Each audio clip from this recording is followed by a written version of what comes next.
Hi, friends. My name's host Eric. I'm the host of Talking with Famous People. And I'm also the guy who's going to explain to you today why it is that you're not someone else. Why aren't you someone else?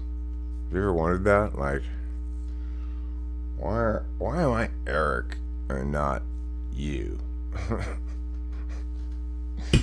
Well, it had nothing to do with my choice, obviously.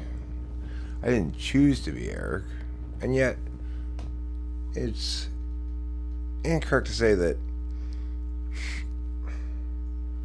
being Eric isn't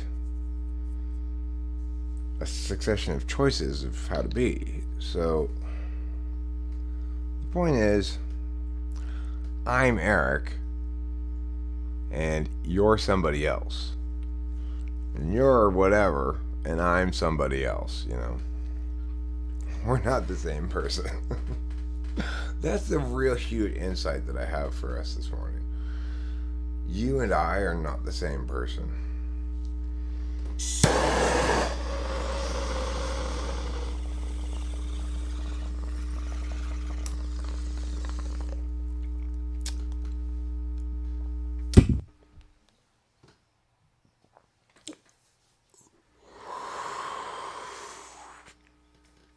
Good morning, Winston's mom. I guess this notion of being somebody else or whatever came about in part from talking to Bailey about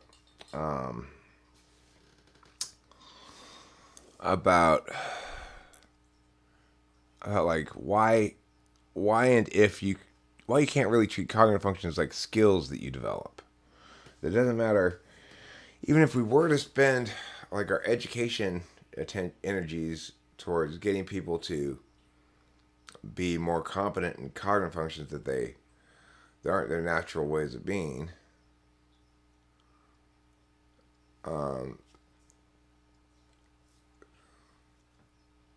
Then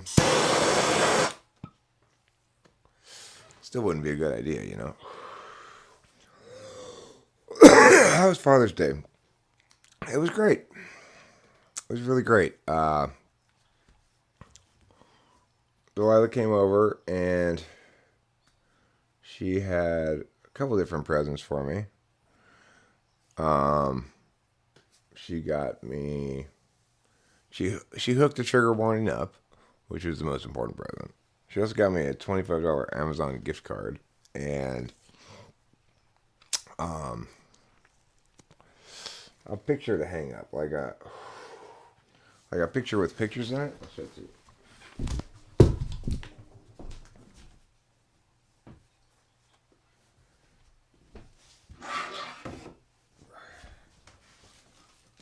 Like this. Yeah, it's got like family pictures and stuff. She got me 3 pairs of heart sunglasses. But best of all, I think,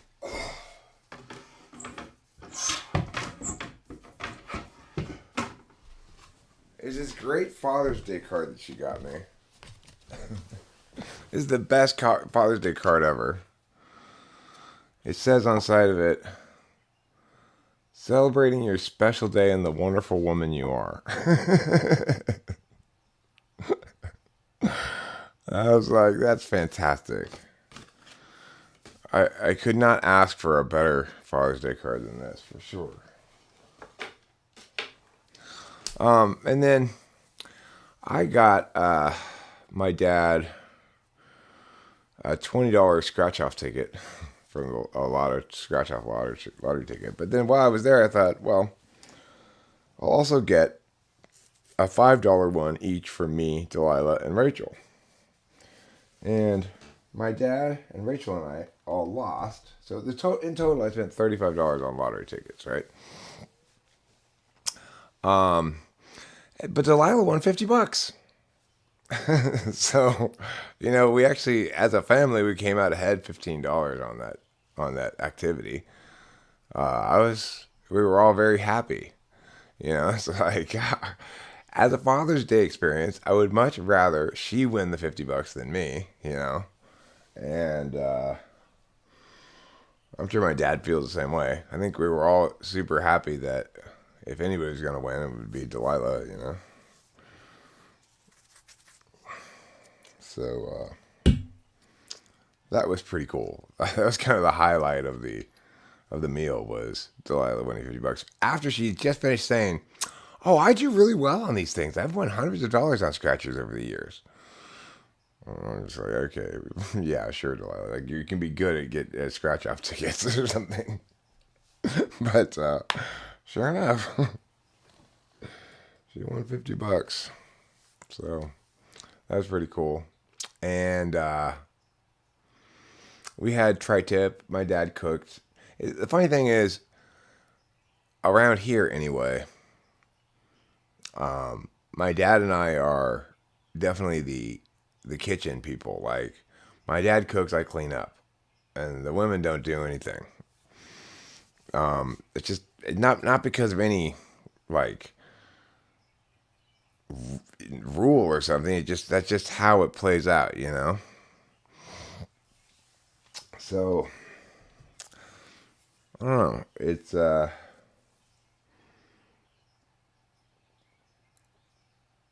come from kind of a weird family in that in some ways my parents were quite traditional, and in other ways they were very particularist. You know, they didn't have any real like ideological frames of reference through which they behaved. We use cognitive functions as a defense mechanism, I gather, and this defense means we hide from the trauma by either projection or rationalization. Rule of 4, the brain only remembers 3 or 4.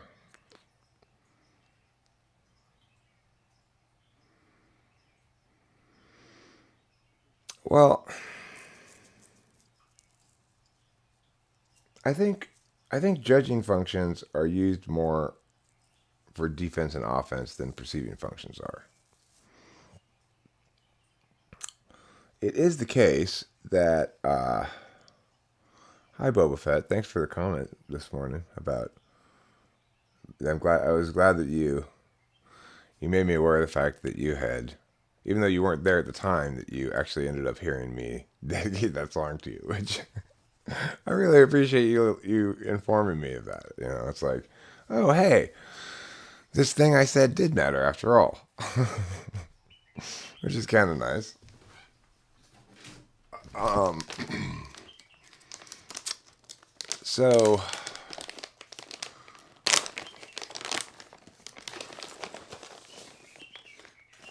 what was I saying? Something hugely important. Oh yeah, Father's Day stuff. It was great. It was fun.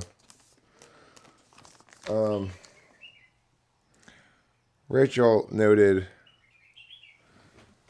last night something that's kind of nice to hear. You know, it's like I was just sitting here thinking, what would I do without you people? You know, she's so settled into being the other member of our small family that my dad and I are both SI types. We don't, familiarity is powerful. So the longer I'm familiar with the comfort of Rachel being a member of the family and my dad as well, the more is just permanently so. But for an NI person, I think they tend to forget the power of SI on SI people. It's like whatever NI realities about a thing there may be, I will always interpret the thing primarily as an expression of my experience. So it's like my experience with Rachel has been free of much bad stuff. So, I think INFJs kind of constantly worry about being useful enough to justify their existence or something. But it's like I don't think like that at all. You know. Does it also breed contempt? No, I don't think it does. I don't think familiarity breeds contempt at all. I think that familiarity reveals that your truth, the truth. If in fact I were with somebody that I had contempt for, by this point I'd be contemptuous towards them because I would have had enough opportunity to determine how I am or whatever.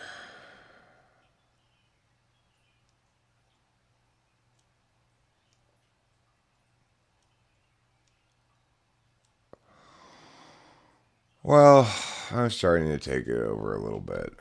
I wouldn't. My dad is not one to actually relinquish control of things. He likes to, he likes to get me in this kind of catch 22 where, son, you really need to start taking things over more. Okay, well, then how about I'll do this stuff? Well, no, no, no, no, no. All right, Dad, you know what? you say one thing, but you don't mean it. It's like you say you want me to be responsible for more stuff, but you don't want to hand over actual authority over the matter. So, but of course, I try to be a good son. If it were somebody else in some other circumstance, I would just be like, look, you can't have your cake and eat it too. You either want me to handle the shit, then you give me full control, captaincy of it, or you don't. I don't play. I don't want to play mixed message underling. It's just not my my shtick, I guess.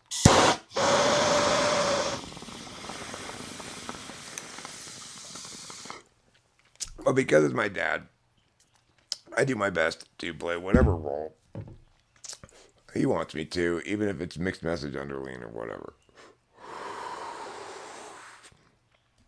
And I try to remember that at this point, it's about him. It's like it's not about me at all. So I'm well past the age in which I feel any need to rebel. My dad's got to do something that's really like unjust for me to snap at him at this point. Like, son, you threw these things away, but he's really the one who told me to throw them away. Like a situation like that, they'll be like, Dad, you fucking told me to throw those things away, so do not now come in here and scold me. It's funny. If you want to make an ESTJ feel really uncomfortable, praise them. One night at dinner, I was trying to explain to my dad how much I respected his political thinking.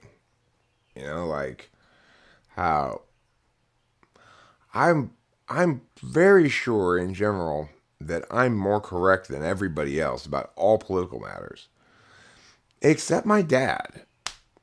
He's I learn from him. If he disagrees with something I'm saying politically, I give that serious weight. Like, okay, I might be wrong about this because he's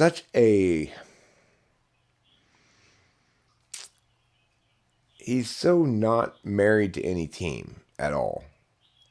You know, it's a beautiful thing, really. It's glorious to see somebody so interested in politics and policy and so not married to any team. Not about the Democrats, not about the Republicans. I mean, I think he's a registered Republican, but I've never heard him say things like those goddamn Democrats or those goddamn Republicans. I've never, my whole life, ever heard him say anything like that. I was not raised in that kind of environment where there was one bad team and one good team.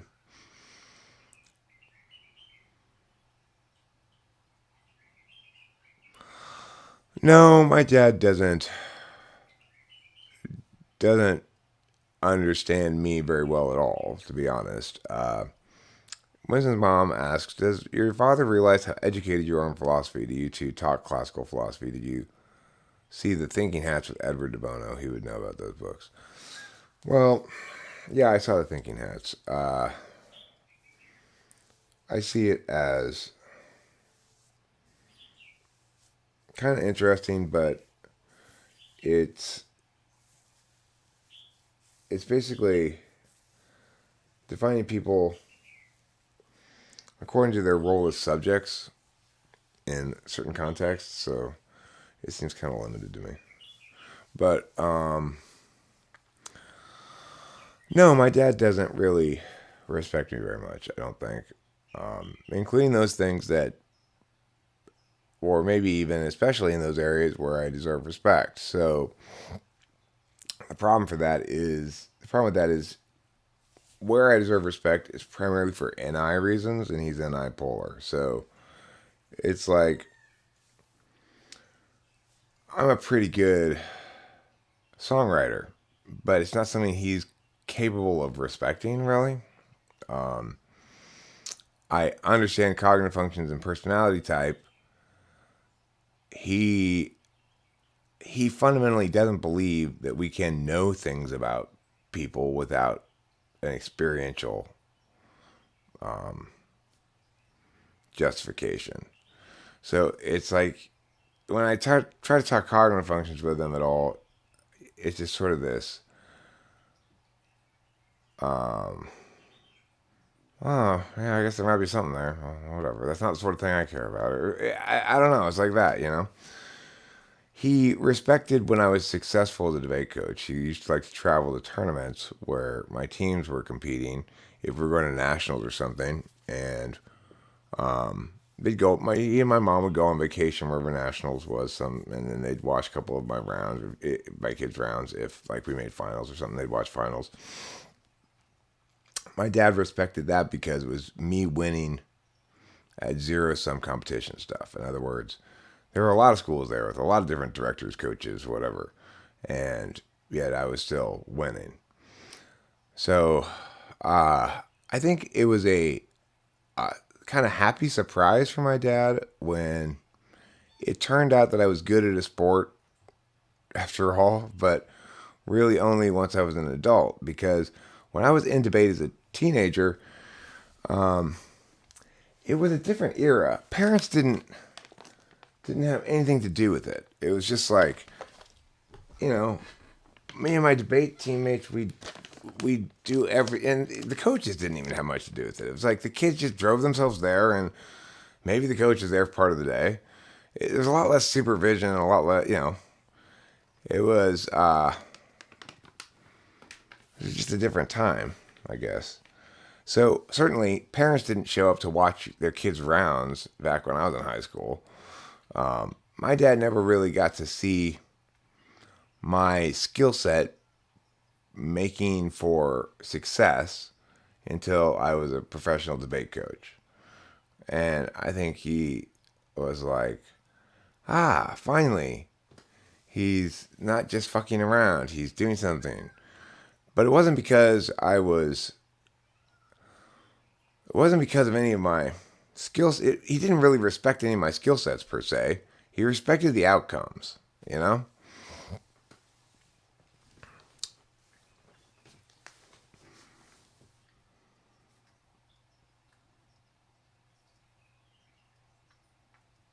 Yeah, we had. I mean, I was so well parented. It's ridiculous. You couldn't. I couldn't construct a more ENTP supporting environment slash family than mine. ENTPs who grow up with the twin things of structure, kind of a hard ass dad, but soft inside, right? You know, only kid. Yeah, I'm an only child. An ISFJ mother who loves the hell out of me and thought I was just hilarious and delightful all the time. Well, you kind of get the best of both worlds. On the one hand, you got an ESTJ constantly telling you, intuitard, stop being so intuitarded. And on the other hand, you've got an ISFJ going, oh, intuitard, you're so, exciting and delightful to me. You know, it's kind of perfect because neither side gets predominance, and you have to be honest with yourself. Also, because my dad was head of the household, I lived in a house where shit had to be justified, you know? Oh, thanks, Legends Fall. You know what made the big difference about that? It looked terrible, and I kept messing with it. I just had to change my shirt. I had on a yellow shirt before, and it looked terrible.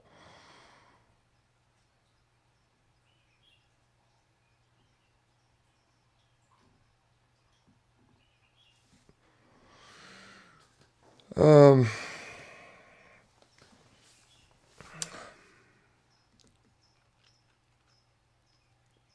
Thanks, Egg Otik. She is very cute. She's a kitty pageant winner. I'm not entirely sure we can actually read what an ESTJ is thinking.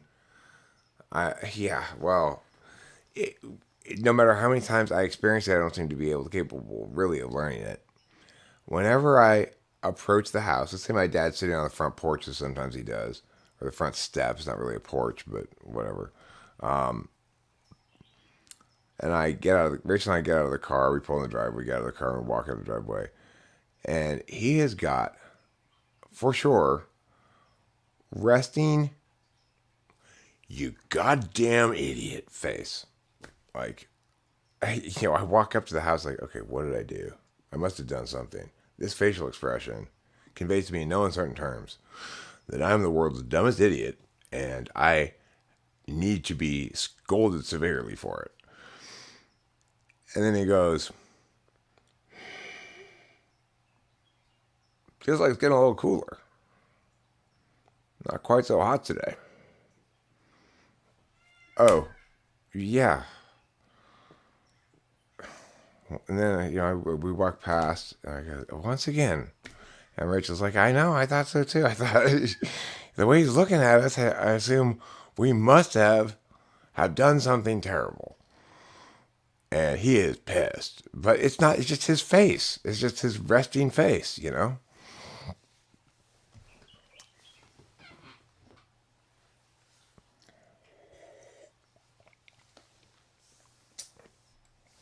He also loves to do shit like go,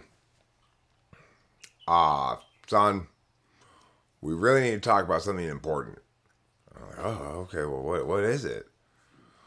This Thursday, your mother's haircutting appointment. The haircutter's coming in, so be prepared. We may receive a call explaining that she's being difficult and not cooperating with the haircut. Okay, gotcha. Thanks, Dad. Appreciate you informing me of that. Not quite sure why you feel the need to set the expectation that you're breaking up with me or something. Like, every time you start a conversation, can you imagine if you were with a relationship partner who was always going up to you and going like, hey, listen, Inkv, seriously, we need to have a serious talk. And then you're like, oh, what is it? We need more milk. Okay, you don't seem to understand what a serious talk is.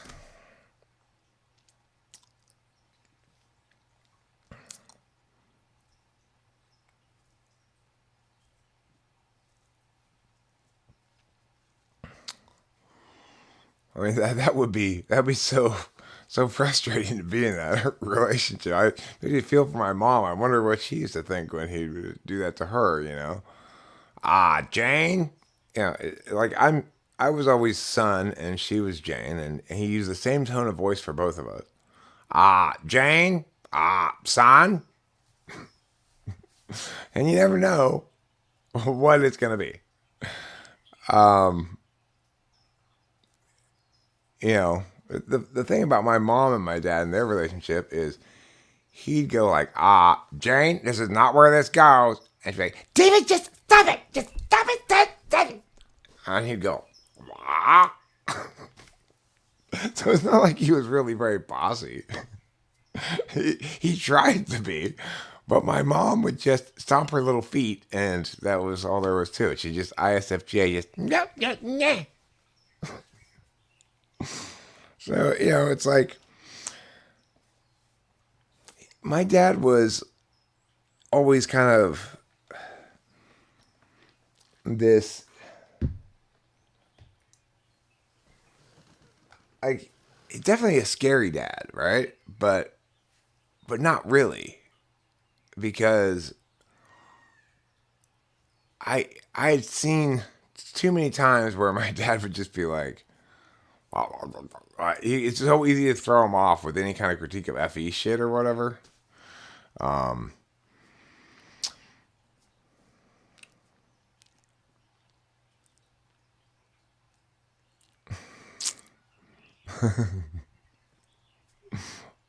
Hi, Eddie, Nikki. So, you know, one thing that's important to my dad, for sure, is that, like, Delilah and I reveal sufficient amount of concern for my mom. So, in other words, it's important to him that we go over there and visit her without being prompted that often. He's looking for FI, basically. Now, neither Delilah nor I has any FI, but I'm older and more experienced than she is. And I generally have learned to stay on top of my dad's shit, so I don't get in trouble. So, for example, I have on my calendar today 10 a.m. go to Sunrise and test their Wi-Fi. Because after Kaiser fucked around for too long, my dad finally said, "Okay, Eric, you get your psychiatrist that you hired for Rachel to diagnose Jane." Could mean a second dementia diagnosis, because certain financial institutions, just having a single diagnosis and an actual power of attorney is inadequate. You need a second diagnosis, which is good. I mean, it protects people's assets, but it's proved to be a bit of a pain in the ass for my dad. Not that he's in any kind of urgent hurry to get to those assets, but it's just sort of on his list of things to do. Stuff that's just in my mom's name and not in my dad's name. So, and my mom and dad is like, some stuff's in just her name, some stuff's in just his name, some stuff's in both their names. I don't know how they made those decisions or whatever, but they were, my parents always had shared finances and everything like that, except I know my dad always had a secret stash of cash. So, or an account maybe, I don't know. Because there were some times that he would buy things and say, "Don't tell your mother." So I know that, and he'd do things that indicated to me that he was taking it from a different place than normal. So I know he always had his own secret money, but I know my mom didn't. I don't know why my dad did, but probably it was just like, ESTJ being super ESTJ and saying, "Well, I'm gonna have my own backup here." Yes, well, last week on Thursday, I think it was, we went to El Torito for lunch, and that was kind of nice. Mexican food. But Delilah, I guess, told my dad after El Torito that she doesn't want to go to El Torito again. She wants to go back to the Cheesecake Factory. So, and I think it's mostly because her friend works there. Bye, Inc V. Hi, InkQV. Inc 5. How do you say it? I don't know. Roman numeral 5 or whatever.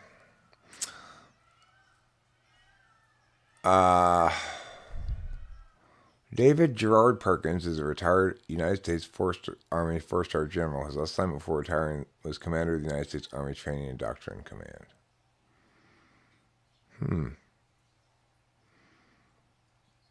So, I don't know if you've heard Swift Eagle, but back in the day when Winston's mom was in the military, her job was coming up with all the words that stand for letters. Like Bravo, Charlie, Foxtrot, or whatever. Yeah, she's the one who came up with all those words. Prior to that, the military just used regular letters like A, B, C, D. So that's why I'm not Winston's mom, and why she's not me is because I never came up with those things.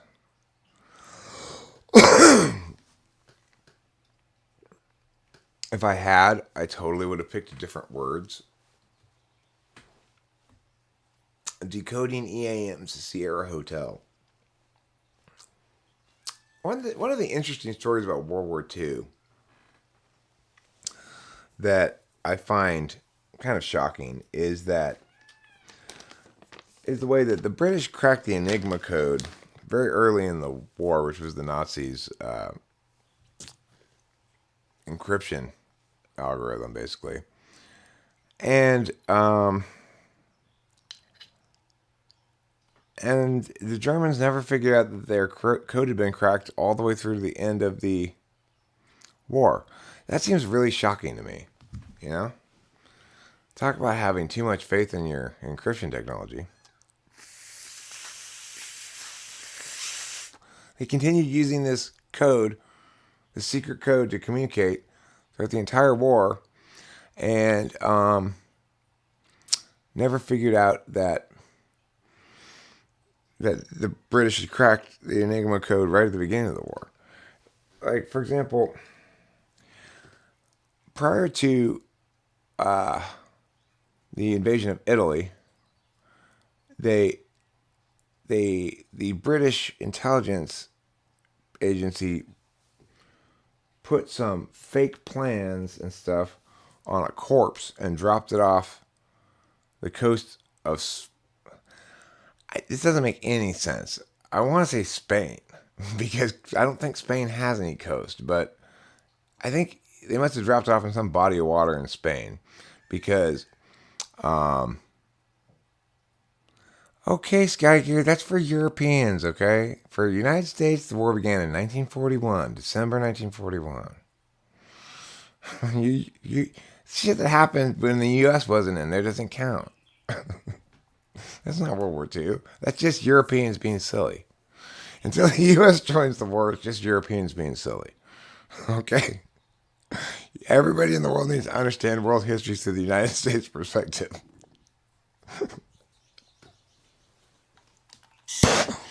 I know they are. I know they are. 1940. What I'm saying is, we define the beginning of the war by when the United States entered it, not by anything else. That's the point. The war didn't begin when Germany took over Poland. The war began when the Japanese bombed Pearl Harbor.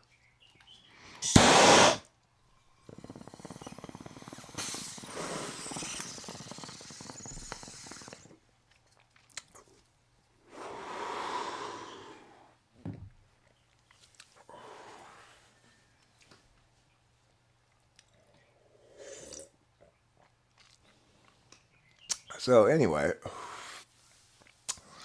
I find it really interesting that the British intelligence agency's efforts to not reveal that their intelligence, that they had broken this code, were somewhat successful.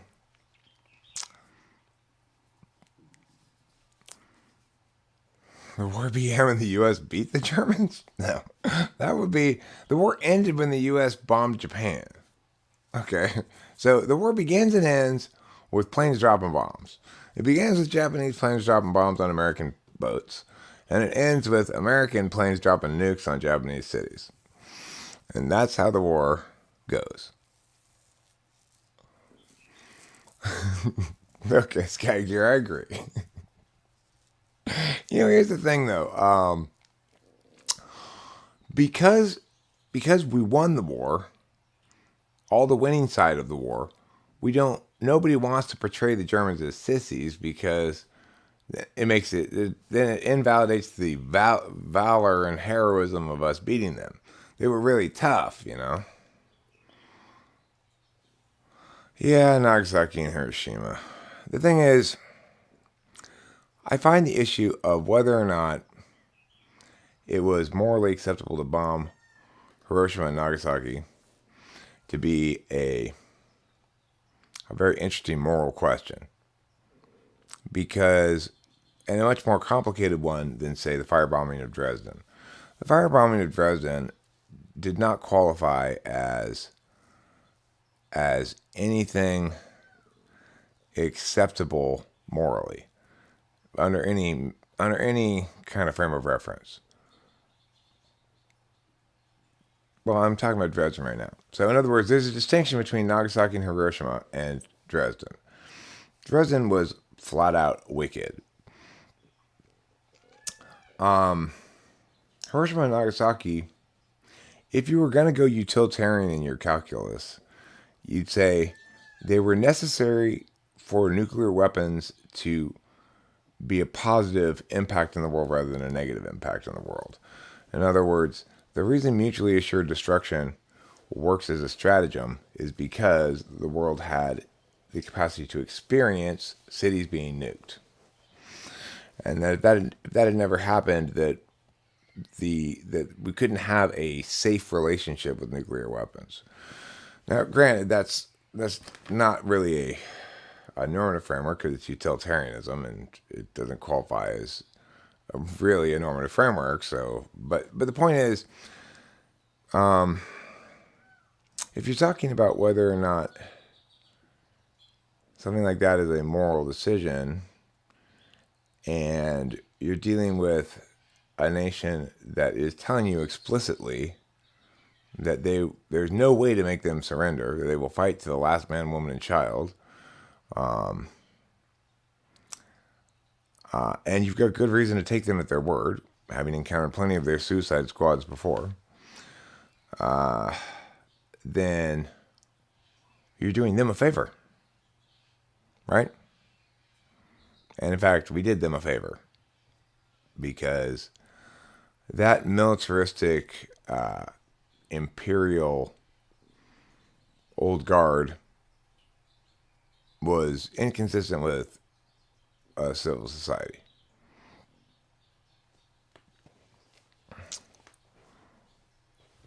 I was right. The body with fake plans to disguise the invasion of Sicily was dumped by a sub off the coast of Spain. Huh. It's funny, because when I picture Spain in my head, I don't think of it as having a coastline anywhere.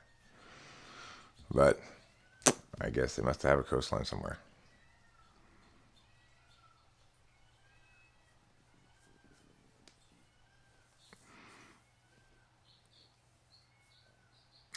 I mean, a favor at the cost of two of their cities, Hiroshima and Nagasaki. That's what the cost was, or however many people it killed too. The point is, nuclear weapons invalidate warrior culture. That's the beautiful thing about them, right? They invalidate warrior culture. You could have a jillion samurais with as much warrior spirit as they want, slashing their swords as ferociously as possible, and they'll all just melt before a nuclear weapon.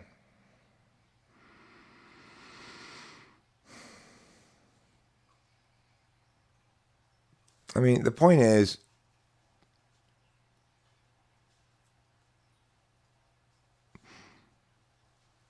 I mean, it was a legal action. It was a legal action. We were at war with another nation that had imperialist designs on U.S. territory and was fundamentally opposed to a free and civil society. So, it's like, I don't think that Truman needed to nuke Japan in order to end the war. But I think nuking Japan was the best way to end the war. And there's no guarantee that alternate approaches to ending the war, or accepting some sort of conditional surrender, would have produced better total outcomes. And legally, morally, etc., the United States was justified in using force to end the war. In general, there's this perception that people at war with each other shouldn't target civilians. They should target military targets. But that's not how World War II played out. It's like right from the beginning, the Nazis were targeting the civilian population of Britain with the Blitz, and their goal was to kill enough civilians that they broke the spirit of Britain, and Britain would give up or something. Then, so one understands why it is the case that there was a specific British general who was responsible for the carpet bombing campaigns, and he managed to push through. Yeah, let's keep doing this. This is a good idea. This will break the will of Germany. Well, just as it didn't break the will of Britain, it didn't break the will of Germany either. And it wasn't until after Dresden that he was finally removed from that role and position, and people said, "Okay, you went too far with Dresden." Of course, you can understand why the British would feel justified in bombing civilian populations of Germany, because Germany did it to them first. It's like that's what those rockets that Germany would shoot off, and they'd go and they just sort of fly, and they'd be aimed so that they'd run out of gas approximately over London, and where they land, nobody knows. The whole point, it was part of the strategy, was the fact that it's a terrorizing weapon. You can hear them coming in. You never know where they're going to fall. And yeah. Okay. So I guess they must have some coastline, since it's a peninsula. That would tend to define it as being surrounded by water on three sides. Peninsulas. What the world really needs are more peninsulas. More peninsulas and more canals. More fjords, peninsulas, canals, and grottos. We need more grottos. When's the last time you've been to a fern-laden grotto? Anybody? I'd like to go to one. You know what else I want to do? And let me tell you, the thing I'm talking about is fun till the daddy takes the T-bird away. I want to go geode hunting. There's a place about 4-hour drive from here that is apparently the place to go geode hunting. For those of you who don't know what a geode is, it's a round rock, and then when you break it in half, it's got like sparkly shit inside of it. Like quartz crystals or amethyst crystals or stuff like that. They're really cool, and I would love to find one in the wild. So I have this on my list of things to do in life soon enough, when Rachel and I both feel sufficiently energetic to undertake such a sizable undertaking.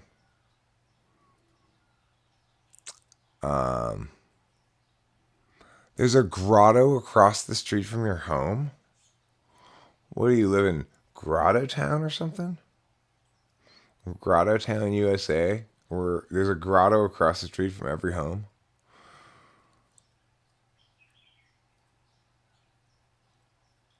How many gazebos can you fit in a grotto? It's kind of like a moist place where it's like a verdant, moist, tropical, planty kind of cave environment or something.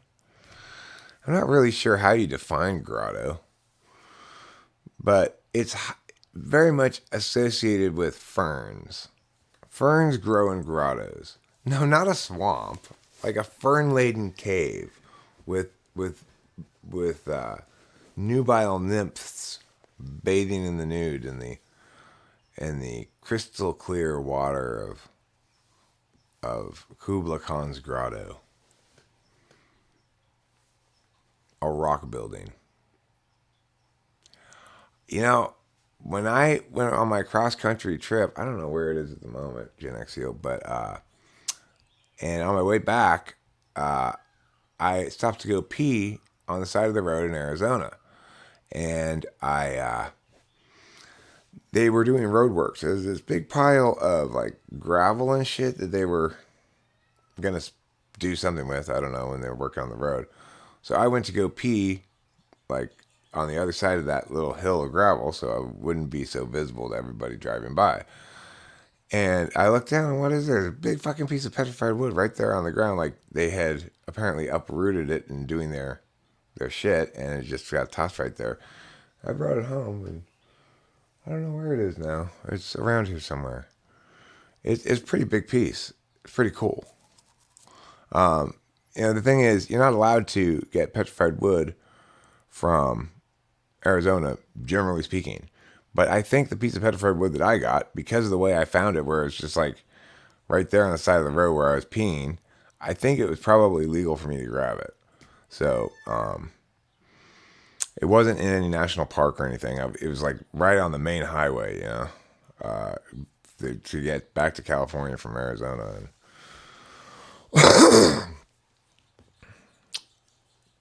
And it's quite remarkable looking at petrified wood.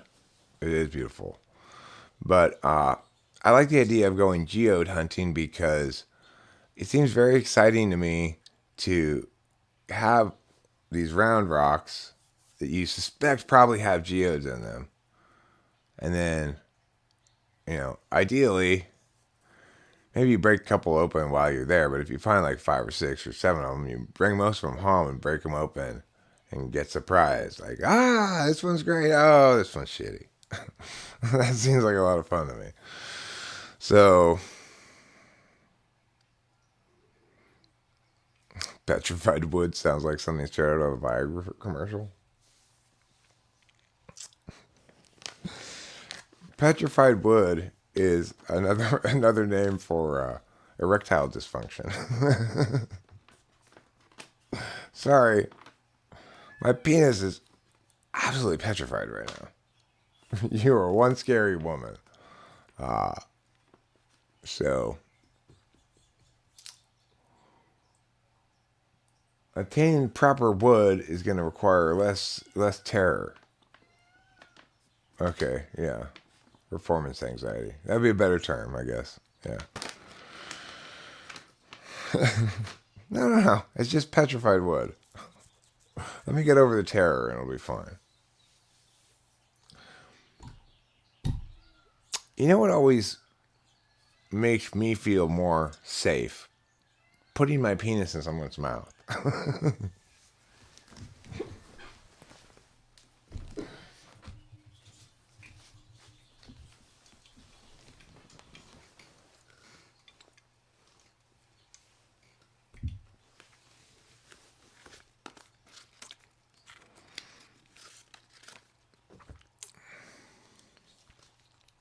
Look at this kitty pageant winner, though, right? What a glorious and spectacular lady. You really just recognize that, wow, the world can produce some really spectacular, regal kitties when you have a kitty like I have. That's a sight to behold. The thing is, this cat really does interfere with my sleep quite a bit. Last night I slept right here on the edge of this bed, and the cat slept fucking square in the middle. And I just avoided moving her all night long as I'd try, I would find it harder to make love while Bill Walton was announcing a basketball game, I mean, because it's harder to ignore the words when they're not singing.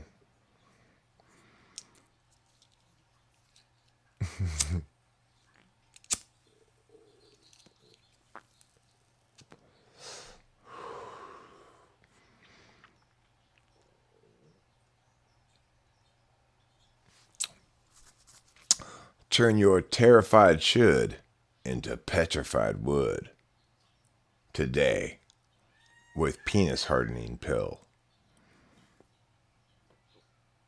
Oh, good. Penis hardening pill. Wonderful.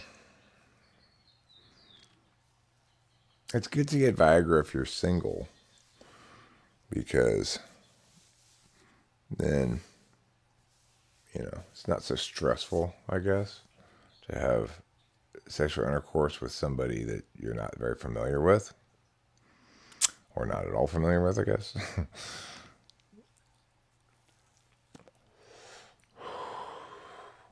But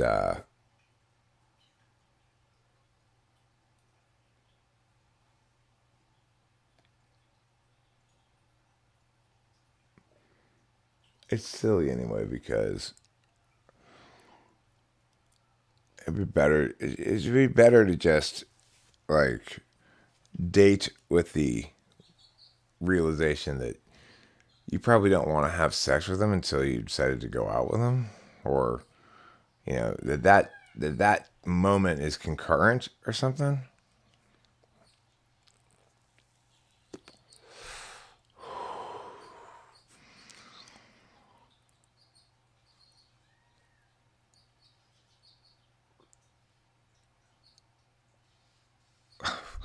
Horse mumbler Bill Walton narrating the action on the bed will be like, and Eric goes in, yeah, that reminds me when I was playing with Kareem Abdul-Jabbar and he used the sky hook. Yeah, those were the days. People back then sure could have sex a lot better than they do now. That's what it would be like if Bill Walton was narrating the action on the bed. If Dave Matthews Band were playing in the background, sex would be like this. Ew. Ew. Ew, what is that? You know? There was this. Here you go. Virtual hug. I will soften your day. Look at this cat. Look how soft that cat is. There was one cave painting I remember where this guy's penis was erect. Cave porn. Yeah. Well, that's the medium of pornography that gets me most hot, is cave drawn pictographs. Sure, some people like, naughty stories like in Penthouse Forum magazine. Some people like still images. Some people like moving pictures. I prefer cave drawings. Nothing says ooh la la like the childish scrawl of a cave person. I'm sorry, childlike scrawl. Not childish. Horse mumblers here. I have to be careful. You definitely gotta watch what you say around horse mumbler, because you wouldn't want to use the word wrong.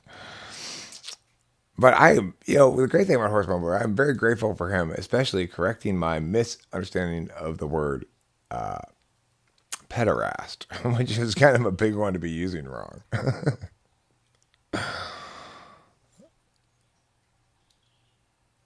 Well, you know what she would do to you, Lauren Cuthbert, if she really loved you? Yeah. Is when you pet her, like when I'm lying down at night and I'll go, come here.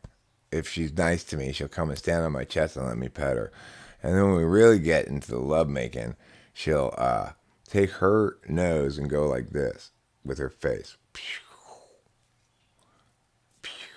on my face, like that. It's called face push. It just overwhelms your FI, and you're just like, oh, I love you too, my kitty, so wonderful and true. Oh, the pee. Yes, Daddy loves you. Yes, he does. Oh, what a very important and special kitty friend. You make my heart fill with moisture. Her name's Capillo. It means sweetheart in Hawaiian. It's a good name for her because she's a sweetheart for sure. She's a really nice kitty. I love watching when Rachel has take the cat likes to take Rachel for a walk sometimes. Like literally, the cat will come and meow at Rachel, and then Rachel will go, "Oh, you want to take me for a walk?" And then the cat will start walking, and Rachel will follow the cat.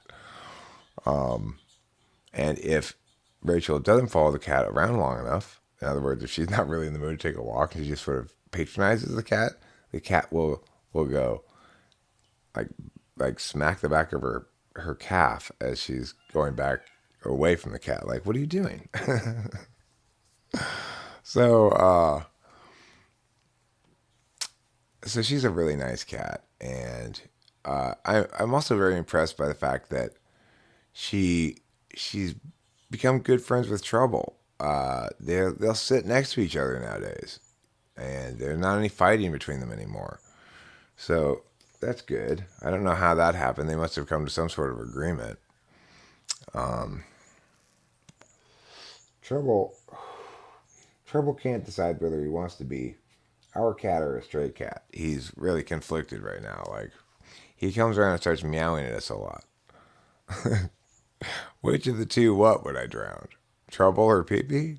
I'd drown Trouble. Pee-Pee is my kitty, and Trouble is a stray. Is she a little evil? Well,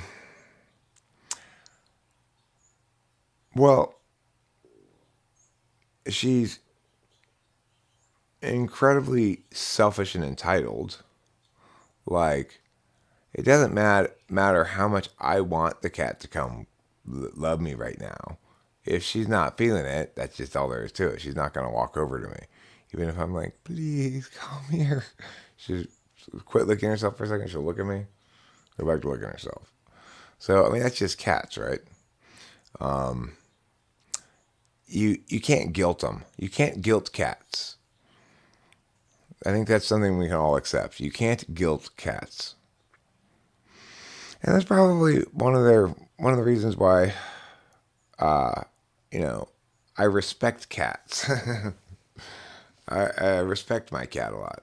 There's no doubt which of us is the alpha. She's the alpha. I obviously exist from her perspective for plenty good cause, purely to serve her whim. Since we both, Rachel and I, defer to her all the time.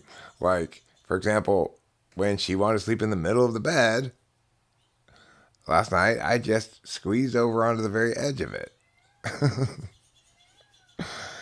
Did you have the answer to the title questionnaire? The reason you're you and not somebody else is because somebody else has already taken that slot. I mean, the real answer to the question is because cognitive functions aren't skills. That's why you aren't someone else.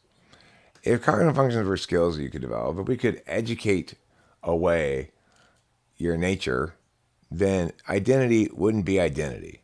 You could shift from this person to that person. Can't guilt cats, but they can guilt you. What functions result in that exchange? Well, I don't think my cat really guilts me. She just bugs until I obey. So if I'm sleeping and she wants to go outside or have food given to her right now, she has no respect for the fact that I'm sleeping. But her strategy is just she comes over and she'll, push my nose with her paw a few times, and she'll meow at me. And I'll go, okay, I'm not ready to get up right now. And then she'll do it again. And eventually I'll just go get up. Okay, fine. I'll let you out. Fine.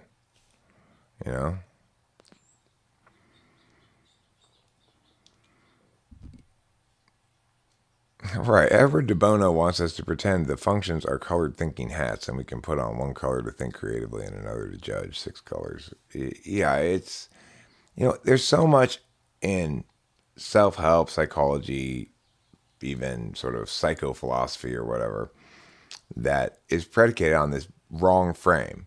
That every individual is an example of the same thing, a person, And to the extent that they deviate from that norm, they're deviating from a single mean, which is how the normal people act.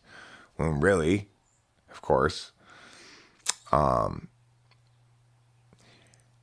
it's not that you are less creative than the average or something. It's you are a normal ISFP or ISTP in terms of random creativity. It's not that you are less emotional than the mean. It's that you're FI polar, and so in that regards, you're going to be perceived as maybe mean or callous or something. The point is, Edward de Bono wants to pretend that people are all subjects and that they just need to behave, understand the kinds of subjects they can be in order to be all those subjects. But no. The same sort of misconception I had when I was a kid, reading all these books that I would read, and I'd think, my life is going to include all of these things. My life's going to include being this and being that and being the other. And of course, your life doesn't include any of those things, or maybe one. The idea of colored thinking hats, that it is a nice, easy metaphor, but there'd be 8 of them, not 6, and it's failing to distinguish between kinds of sort of thinking versus knowing. Knowing is not a thinking hat. An NI-DOM doesn't put on their knowing hat to know things. They are a knowing hat. Life is what happens when we are busy making other plans. That's a great quote. That's one of John Lennon's better quotes, I'd say. It's the intuitive's lament.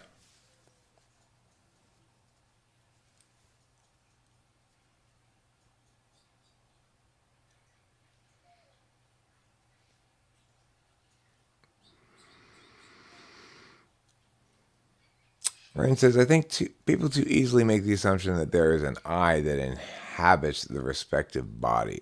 I think, why am I me is a non-question. Well, the idea of personality is that even though people are sets of processes and other vectors moving through time, that they have an identity that remains the same. So that the agency expressed by Eric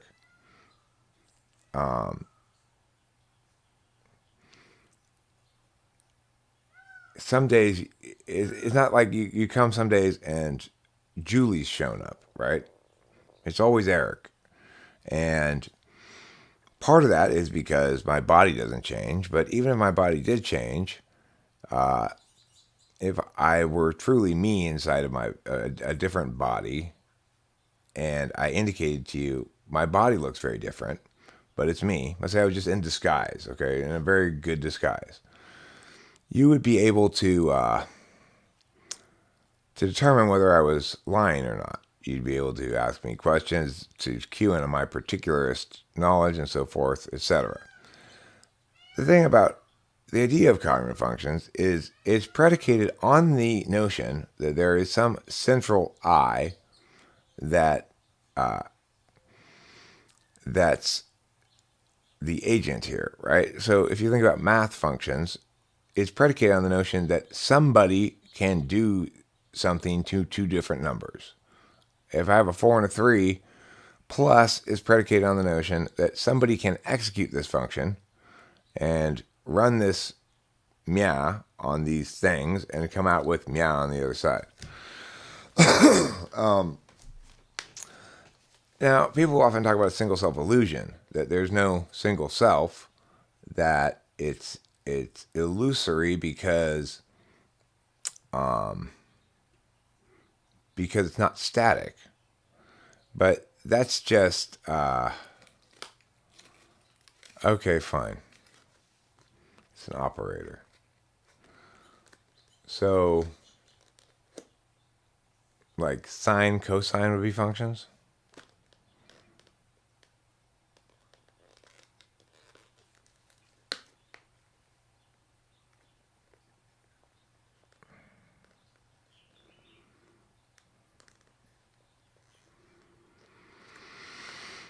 Well, I mean, the thing is, the reason this confuses people is because the single self is like wealth. It's something that's foremost a metaphysical reality and secondarily a physical reality. So for everybody but me, all of me is experienced metaphysically, unless you're having sex with me. In other words, your concepts of me include very, very little physical data. What I look like, sure, but since we're not even in the same room, doesn't include what I smell like or a lot of other things that might be physical things, right? Okay, no, I agree with you, Rain. I agree with you that's why I changed it to I was really well disguised, okay? That's why I changed it, because I agree with that. That it's not possible to be you in a different body, that you comprises both the physical self and the metaphysical self. But from other people's perspectives, it's easy for other people to reduce you to a metaphysical representation of you because that's all they have access to. So when somebody like, SI polar person like Elon Musk goes, oh, well, what we really ideally want to do is sort of upload our consciousness to a computer or something, it's not understanding the nature of being. The nature of being is a body that's attending in the ways that they do because they're constrained on two sides. In other words, they're constrained physically in terms of their capacity to impact in the physical world, and they're constrained metaphysically in their capacity to be, understand, pay attention in ways that are foreign to who they fundamentally are. So it's like, it's best to think of types as the equivalent of species. So when we're talking about pigeons, we know that species, individuals within that species of pigeons, there's a wide range of individuals within that species of pigeons, some bigger, some smaller, some darker, some lighter, whatever, right? And that there's genetic plasticity within the genome. But we also know that plasticity is limited by the identity of the species. In other words, pigeons can only adapt so much. Humans can only adapt so much. I can get stronger with my arms if I have to do a lot of work that requires muscles. But no matter how much my circumstances require me to fly, I can't adapt to do that, right? So types are the same way. They're like species. There's variability within the type. There's a range of expressions in terms of how they look to a third party. But ultimately, there's a limit to the plasticity within the genome of a type that cannot be exceeded because it's an identity, ultimately. It's not something else. So it's like I can interpret Jingle Bells in a number of different ways, but I can't change the basic melody and rhythm, or else it's a different song.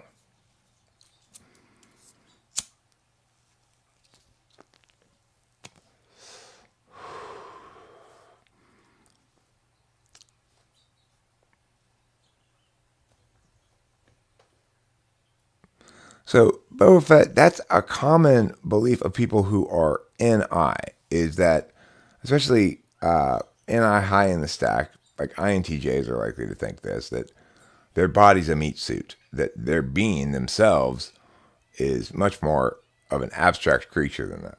It's not true for anybody, including INTJs or any other type. It's, in fact, necessary for attention to work that it have one foot on the limitations of being a physical being and one foot on the limitations of being a metaphysical being. Otherwise, attention doesn't work. You got to have 4 fields to pay attention to, and you can't have an internal physical field if you don't have a physical body.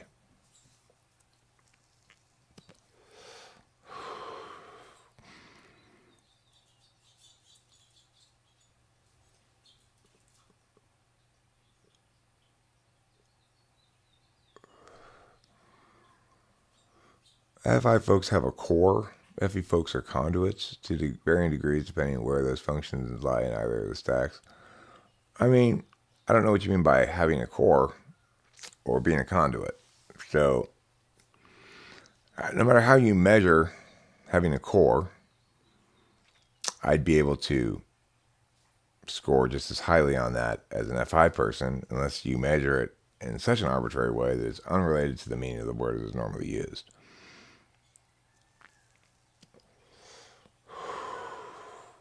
So if you were going to say they have a core because they know where their boundaries are, well, I could show very clearly how I know where my boundaries are too in certain areas, and they in certain areas, and it's not clear why one would be considered more real than the other.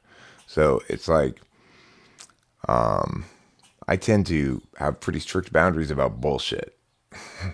But I don't necessarily have a lot of strict boundaries about like how you address me. I'm not going to get super fussy if you call me a name or something. Is that because I lack a core, or is it because my core is more secure? I don't know.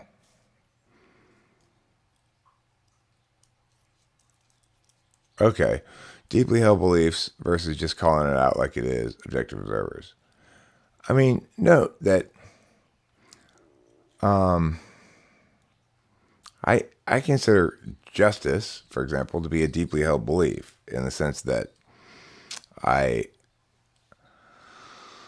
know for my own purposes well enough that the world can and would be just if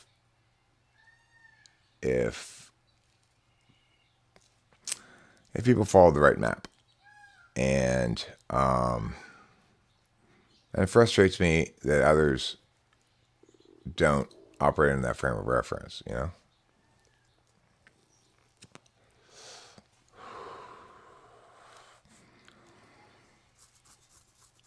I mean, I get what you're saying to some extent. Like, FI polar people don't believe in their own worth unless they can justify it. So it's like I don't believe that I could ever rely on anybody because they love me. That is very difficult to understand. So, okay, I don't know what moral foundation theory is, but it's pretty clear that you can understand all arguments as implying or either implying a frame or as accompanying an explicit frame. And those frames explain why people perceive morality the way they do. So there's not really any need for a theory. It's already accounted for. In other words, if you're talking about why people have certain morals, you're approaching the question from the wrong angle. The question should be, why do people make certain kind of arguments, and what does that tell us about their implied morals? Most people don't have an explicitly normative frame.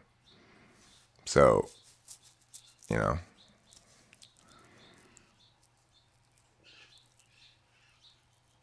you were born into the wrong body. It was just sounds silly. I've heard somebody say that. I remember in college there was this dude in like a homosexual studies class or something, and he says it was a woman born into the wrong body, born into a man's body. I thought, but whether or not you're a woman is determined by your body, isn't it? That's what I thought, I didn't say anything. I was just like, okay, whatever. So you're right, Rain. It doesn't make any sense to say you were born in the wrong body because, you can't be a woman born in a man's body. Whether or not you're a woman is defined by your body, not by what you feel or something like that, I mean, but we could be a lot more. We could do a lot better job of taxonomy and argumentation, and let me explain what I mean here. So, ethos, pathos, logos is weak AF. It's like that's not gonna cut it. Greeks, sorry, they just ain't gonna cut it. If we just look at cognitive functions, we have a better taxonomy already in place. And that's not even looking at like argumentation. So it's like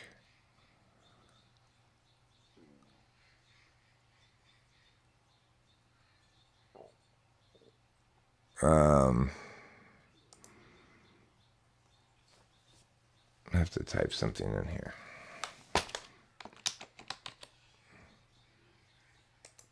This is a good document.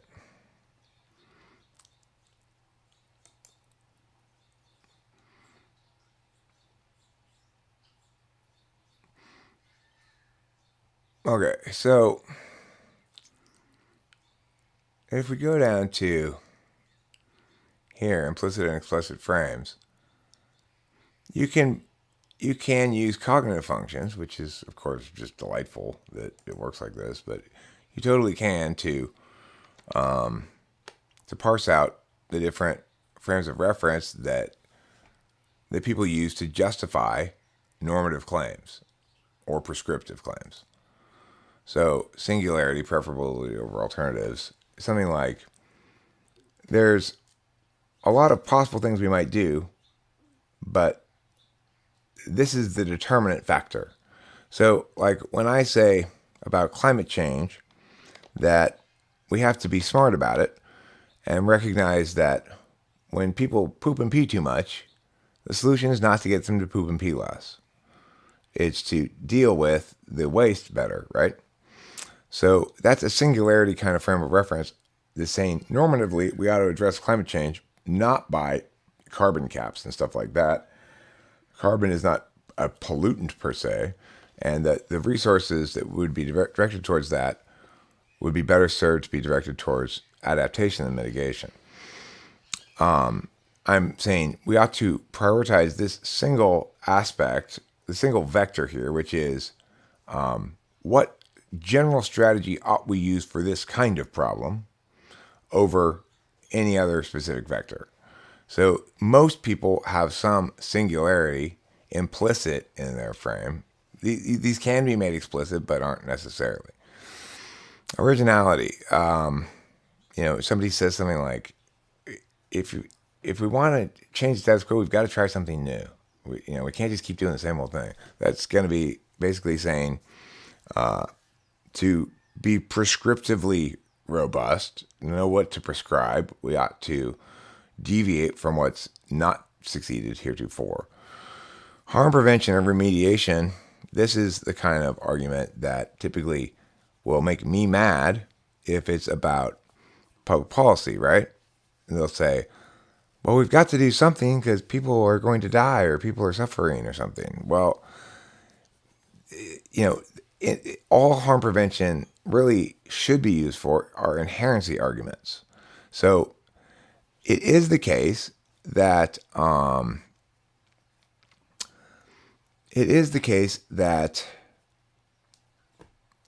that before we should take action to remedy a problem, it needs to be established that it is a real problem, significant enough to be worth our attention, and that it won't solve itself if we do nothing.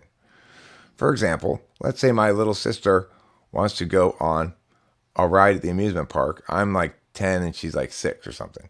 I'm tall enough to go on the amusement park ride, but she's too short still. One might say, okay, I've got a plan. Let's get her leg extensions to make her taller so she can ride this ride. Well, that plan would lack inherency because the better way to attain the same outcome is to simply wait for the thing to finish growing. So harm remediation or prevention is really only an acceptable argument when you're just establishing inherency. And inherency is a prima facie burden. It's not a justification to take action. So that's why the problem is that, FI tool people especially like to use inherency arguments to justify their action without paying any attention to solvency or actual unintended impacts or anything like that. In other words, it's a basic utilitarian framework without actually a solid utilitarian calculus. Even though utilitarianism might not be adequate as a calculus to determine whether you ought to do something, there are nevertheless more and less robust utilitarian calculi. Well, okay, so we'll get there if you're talking about a time frame, okay? Skygear. So when we look at representationalism, that's basically FE. It's saying, does this represent the will of the people, or does it represent the will of the whatever community is making a decision as a group or something, Relative absolutism is what you're talking about, Skygear. Relative absolutism says we can, in its best, in its most robust form, it says we can know whether we ought to do something by calculating impacts along the 3 following vectors: probability, magnitude, and time frame. So if you want to argue a impacts-based framework to understand what counts as good or bad, and you want to do it well, then that's how you calculate impacts, what's called an impact calculus. Namely, you indicate matters of magnitude, probability, and time frame, and then you make arguments about whether we ought to prioritize low probability, high impact things, high probability, low impact things, long-term integrity of systems. In other words, a mechanical kind of argument that says we need to protect the integrity of the mechanics of things rather than worrying about specific outcomes. All those kind of framing arguments still need to be made because, of course, utilitarianism is not a normative framework. It doesn't actually address any of the framing questions, so you still have to make those framing arguments. Absolute relativism is what I use and what you use, Skygear, and what Rain uses, which is to say things need to be logically consistent. And how we define terms means that the same sentence might validate in one context and not validate in another, because things are only...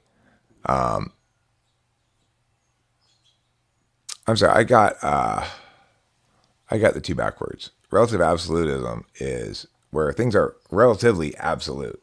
So relative to your definitions, they're absolute. Absolute relativism is the empirics one, the impact calculus. So I got those two backwards when I just was talking about them. The point about absolute relativism is Big Five is a perfect example of absolute relativism. You gain stasis in exchange for reality linkage. So in order to have the comfortable kind of data that remains static and that isn't a process analysis, we have to sacrifice the fact that saying people have these attributes is denying reality. In other words, people are processes, they're not attributes. They don't have attributes. There's no way we can locate these attributes. It's a metaphor. But people have a lot easier time understanding statuses that are static and that are representative of identities rather than processes. Reliability. That's an SI frame of reference. It says basically, if it ain't broke, don't fix it. And if we want to know how to do something, we look to see what's worked before. You know, and then lastly, execution. The idea that if a status quo is unacceptable, what's most important is to shake it up. You know, do something different. So you can see in Trump a high amount of execution as a framework. In other words, do what we're supposed to do, and then a lot of singularity as a framework. This is the only choice, and a lot of harm prevention and remediation as justifications. In other words, well, if you get a bag of Skittles and you know one of them is poison, wouldn't you just throw the whole bag away? It's like, what kind of an argument is that? Well, that's arguing by analogy, and it's a terrible analogy because it pretends that like Muslims are Skittles and Americans are people, right? See, we're Americans, so we choose to purchase our bag of candy. And since you are a bag of candy, you population of people, obviously we're going to treat you like an object, not like people. I mean, that's what makes the analogy so terrible, right? It's a terrible, terrible analogy. But regardless, it's still harm prevention or remediation in terms of its justification, right?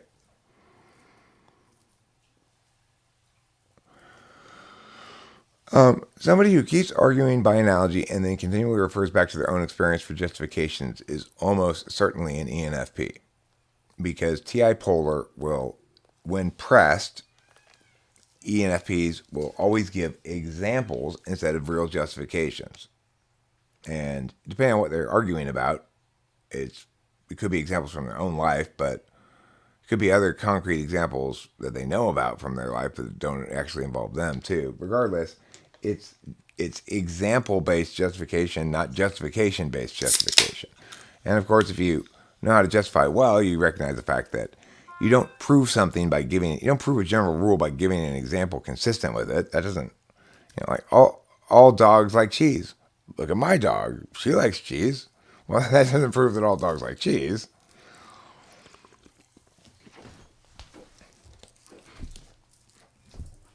I gotta stand up for a second.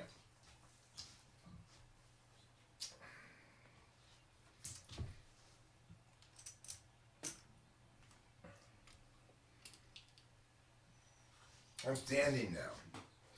I'm standing with my standing legs. I use them when I'm bored of sitting down. Okay, Sky Gear, I know. Well, that's what you get for being TI'd on. I have to watch everything at super speed too.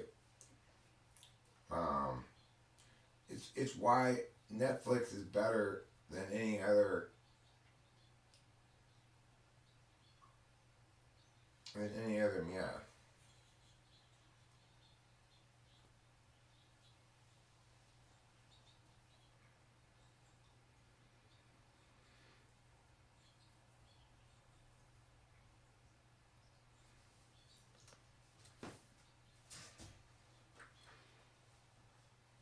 Yeah, well, if you are TI, like, okay, I'm FI polar, and I used to, before I understood about cognitive functions, I used to constantly mistake FI for SI. Yeah, what emotion are you feeling, Eric? Hungry? Uh, until you learn about cognitive functions, if you're FI polar, you'll make those mistakes and actually not be trying to be funny. You'll just actually be that dumb about it, you know. So the same thing is true about TI and SI for ENFPs. Now for ESTPs and ESFPs, they replace their FI with something, or FI or TI with something else. Maybe NI, but yeah, I guess that would be it. Fourth slot again. So it's like if you try to push on an ESFP for a justification, they'll just give you another unsubstantiated NI shit. And if you try to get an ESTP to explain themselves emotionally, they'll probably give you a bunch of NI stuff, I guess. You know, I never really tested these theories out per se, but makes sense. Now I feel moist, right? I guess that would be an indication of still trying to frame my FI and SI terms, huh? You know, when you have feelings, it's kind of like when someone squirted you with a hose.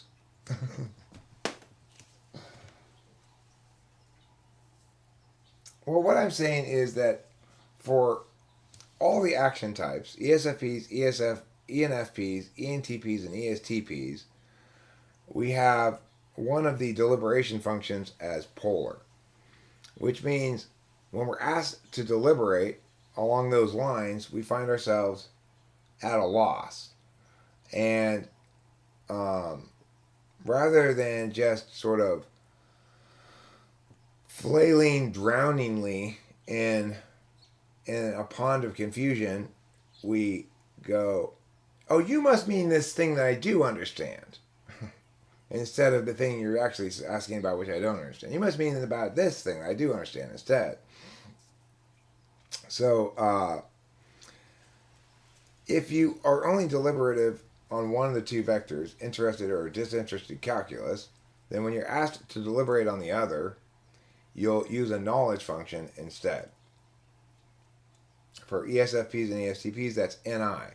So if I have a problem with either an ESTP or an ESFP about what they're saying, in my mind, they're being too NI and not requiring enough TI. In both cases, you know.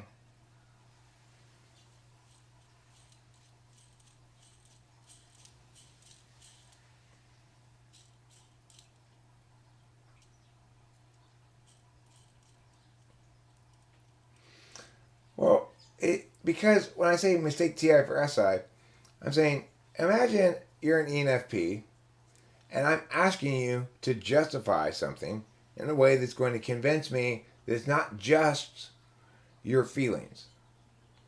You'll provide concrete examples, real world examples, personal anecdotes, and other sorts of knowledge based justifications rather than reason based justifications.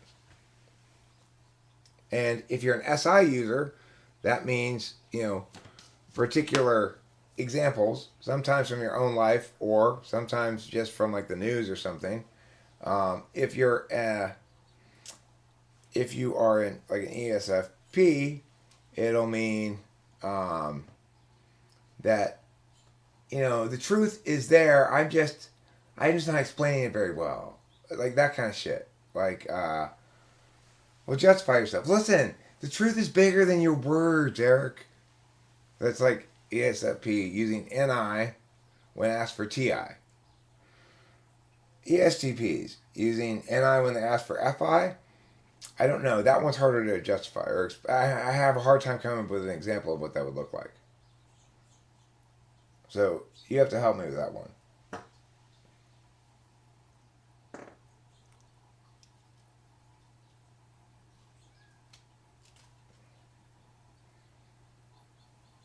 If I hand you a metaphysical can opener, can you use this can opener with TI and then with SI? So it's like if you hand me a can opener and I'm approaching it with TI, I'm going to say, are you trying to convey to me that you want me to open a can?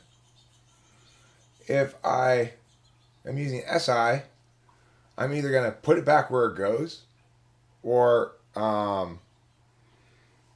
or say, what's this? Did we just get this? Or is this yours or mine? Things like that, right? So yeah, you take a can opener, you can approach it from different angles. If you hand me a can opener, I'm probably going to do the TI thing and say, why did you hand me this? What am I supposed to do with this? You know? Oh, I got a poo.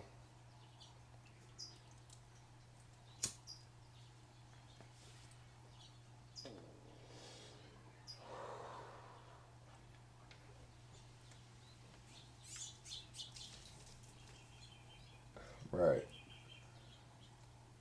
ESFP be like, we got to retain our semen because it has so much energy in it. Does it? I mean, are you eating it? Okay, I got to poo now. Before I poo, I'll put on some music.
Of electric lights.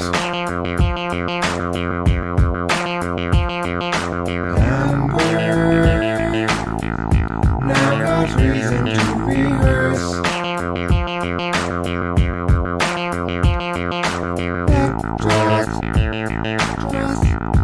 He's surely just the first.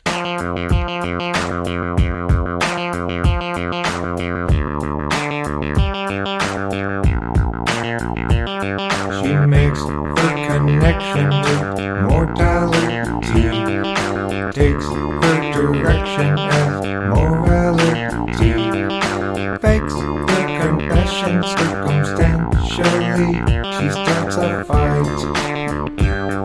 Electra, goddess of the night. Bring on the future, bring on the now, bring it on. Show us where, tell us when, show us how. Electra, goddess of the night.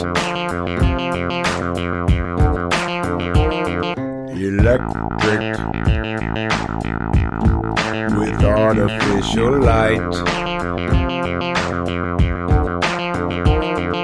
Nightfall brings Electra's time to reign. Heathen chant Electra's name.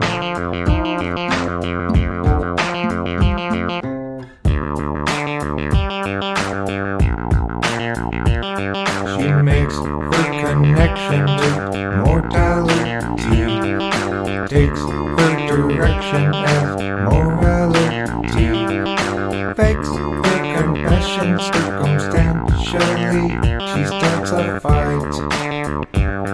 Electra, goddess.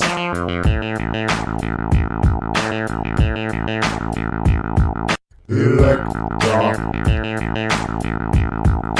goddess of the night.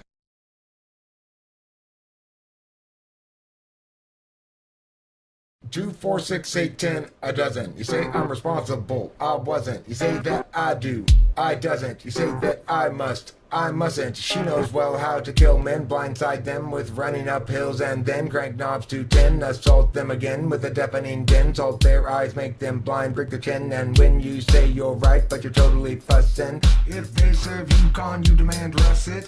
I check my phone, yours doesn't. How could the dude be your cousin? and break my hands, kick my butt, salt my lands, kill my sperm, take my hands, don't affirm, negate the truth, crack my cups and shake up cans, act aloof, tease my glands, legislate, bend my plans. I'm rendering my orderly bends asunder, find and condemn every one of my blunders. Make me attend to your golden thunder. Forget the tattoo, just remove the skin under. Jack and mine didn't know should find a great deep in I had no mistake on the grace that the one make a date is about ready nomenclature. They have been no rigorous suggestions and vigorously left to call for them by normative concerns and imperatives to attend and forward to the flank, comparing back the wind. You're the leader of the crew, clad in captain's coats, a sheet captain, tamed and a fish sinking all of the boats. So Mr. Hall sees a risk, Mr. Oates does too. You're a man, eat a girl, what the hell am I to do? Boil my butt and break my hands, kick my butt and salt my lands, kill my sperm, take my hams, don't affirm, to get the truth, crack my cups, shake up cans, act aloof, tease my glands, legislate, bend my plans. Bend my orderly bends asunder, find and condemn every one of my blunders. Make me attend to your golden thunder. Forget the tattoo, just remove the skin under. Boil my butt and break my hands, kick my butt, salt my lands, kill my sperm, take my hams, don't affirm, negate the truth, crack my cups and shake up cans, act aloof, tease my glands, legislate.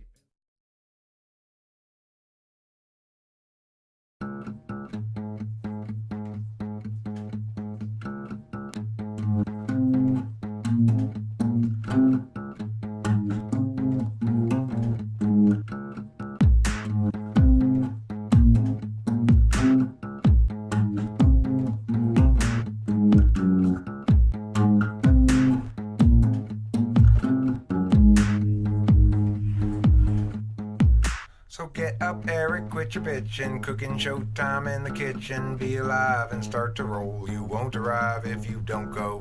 The sun has rose, the bread has risen. This chooser's nose will choose this trippin'. I'm up all night, but I ain't trippin'. I'm making corn.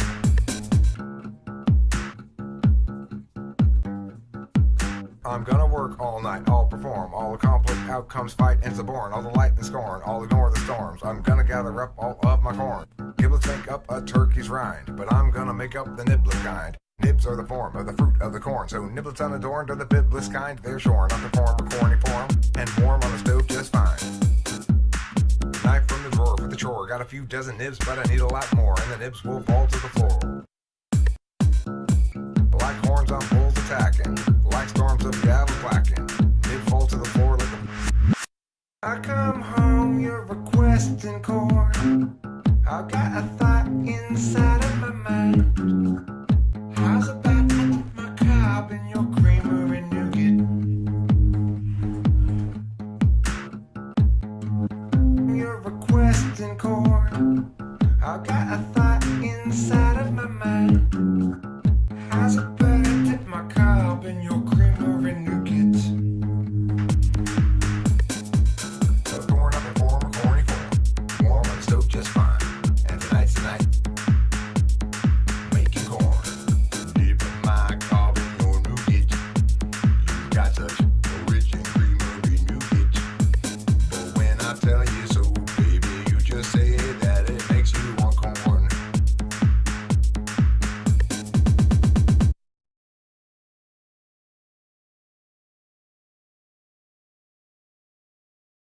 Avoid my question. You wouldn't want to get pinned down, given that your argument is neither relevant nor sound. Your certainty has faded. You've begun making unaided error. Can you make a sound?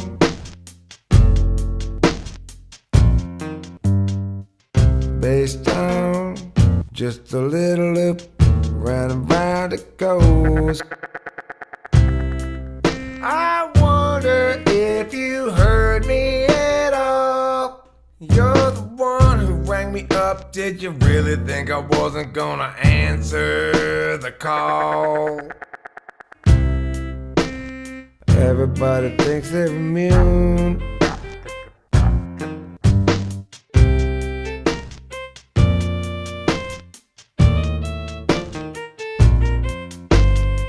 I've been down before, I have been up at last. I can tell you from experience, it's at best momentary repast.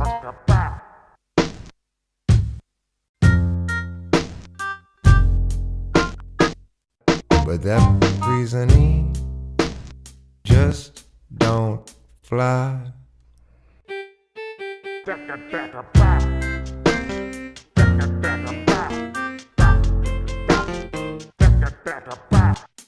You're guilty of some sort of intellectual treason, and I'm putting you to death. Fuck yeah, get in the box, bitch.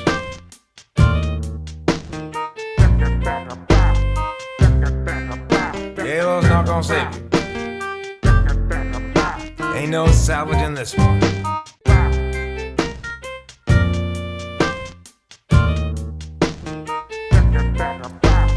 All the people with their arguments state their claims with such confidence. If or not they know things as yet to be ascertained. All the people with their arguments state their claims with such confidence. If or not they know things as yet to be ascertained.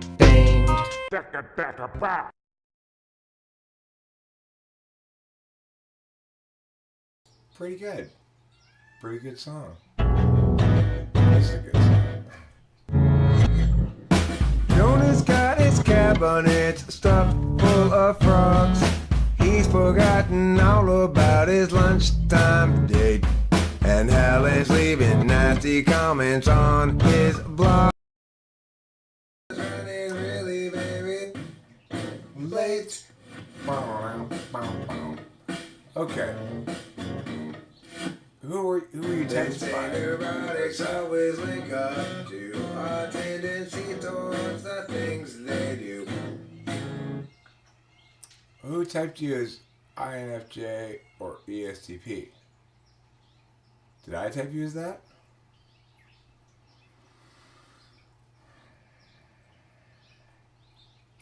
That's nobody's business but the Turks.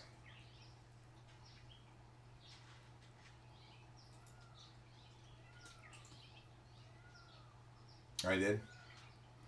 I thought I typed you as an INFJ. Did I say or an ESTP? Oh.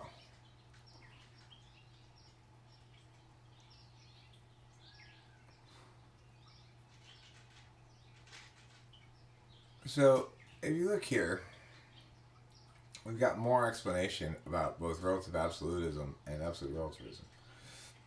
Relative absolutism.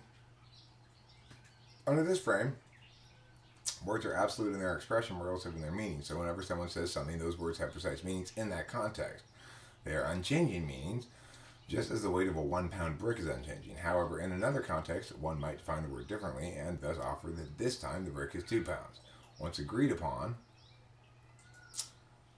that's what it is for the duration of that exchange. The reality of the brick is just a status that's absolute within the frame reality, which itself is a brick to be defined for the purposes of making arguments about the relationship between bricks and reality. Absolute relativism, in contrast, the meaning of something is absolute to the particular parties and is distinct from the definitional constraints of relative absolutism. Those people will often say things like, well, I know I said it that way, but I mean something else, or you don't get what I mean, I'm just not expressing it well. This presumes that there is meaning outside of the precise definition of a word. RA says if you mean anything at all, you present that meaning in static words so that others can glean the information you convey, scrutinize it, and determine statuses against such words. Absolute relativism says no, words are how I attempt to express meaning that authentically exists beyond words. It doesn't matter how relatively absolute your conclusion is because it's not absolutely relative to me or other people. So,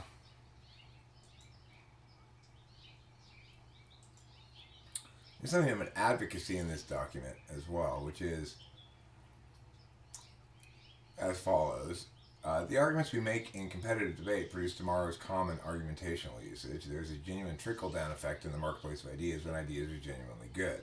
The best arguments have multiple qualities. They are concise, they appeal to a universal and unquestioned truth, they analogize soundly, they're logically valid, They resonate with people's authentic attachments. They display concern for the common welfare, and they legitimize against a concrete measurable effectiveness. Debate historically has overweighted some of these virtues and underweighted others.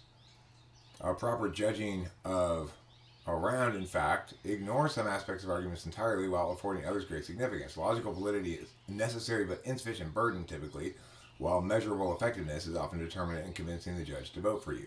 Lay judges will often vote with their authentic attachments, so most debaters explicitly display concern for welfare, at least in lay cases. The more the lay the judge, the more necessary to rely on empirics, because the absolute relativism of their judging metrics implies a frame of empirics. Particular substantiation is preferred reflexively. Actual harms in the real world are weighted more heavily than are threats to principles or to the integrity of a system's grammar. So it is that with lay judges, appeals to conditionality-based decisions, that's not standing, which means this is unwarranted, so it falls too, are less likely to attain the correct results than are appeals to emotion, likely to attain the wrong results. The resonance of an argument with an individual operating under an absolutely relative frame is to the actual experience of individuals, not to the legitimacy against other static word objects in the round.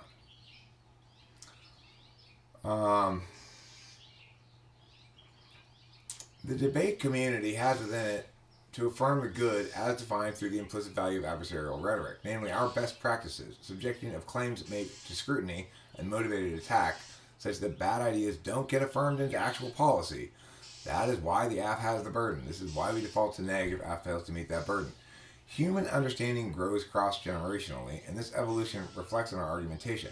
Identity politics comprise the authentic rejection of an unjust status quo in the absence of a widespread incorporation of a better way to attack that injustice. We see those argumentation blocks break apart now as the implications of their inconsistencies make them lose ever more rounds over time. The real source of injustice always gets away scot-free when the good guys chase down the wrong suspect. In this instance, as in every instance, injustice manifests because the ends have been used to justify the means. Thus, debate's future and the duty is the annihilation of utilitarianism from serious conversation about public policy. We fulfill this duty along two lines of legitimization. Foremost, the ethical discussion always ends with the utilitarian side grasping to behave as a real normative framework. It can only give us the moral status of an act in hindsight. It might prescribe action according to the best estimate of outcome, but that's the second problem. Those kind of predictions are absolutely relative. My prediction is legitimate only on my hopes and guesses unless I appeal to empirics, and that's where the evil creeps in.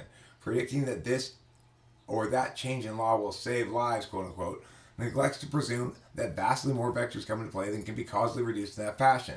It further avoids that those vectors produce outcomes measured in many different units important to different people in different ways. To measure only those impacts you want is to render empirics meaningless in drawing conclusions about a thing. Note that I wrote this prior to COVID.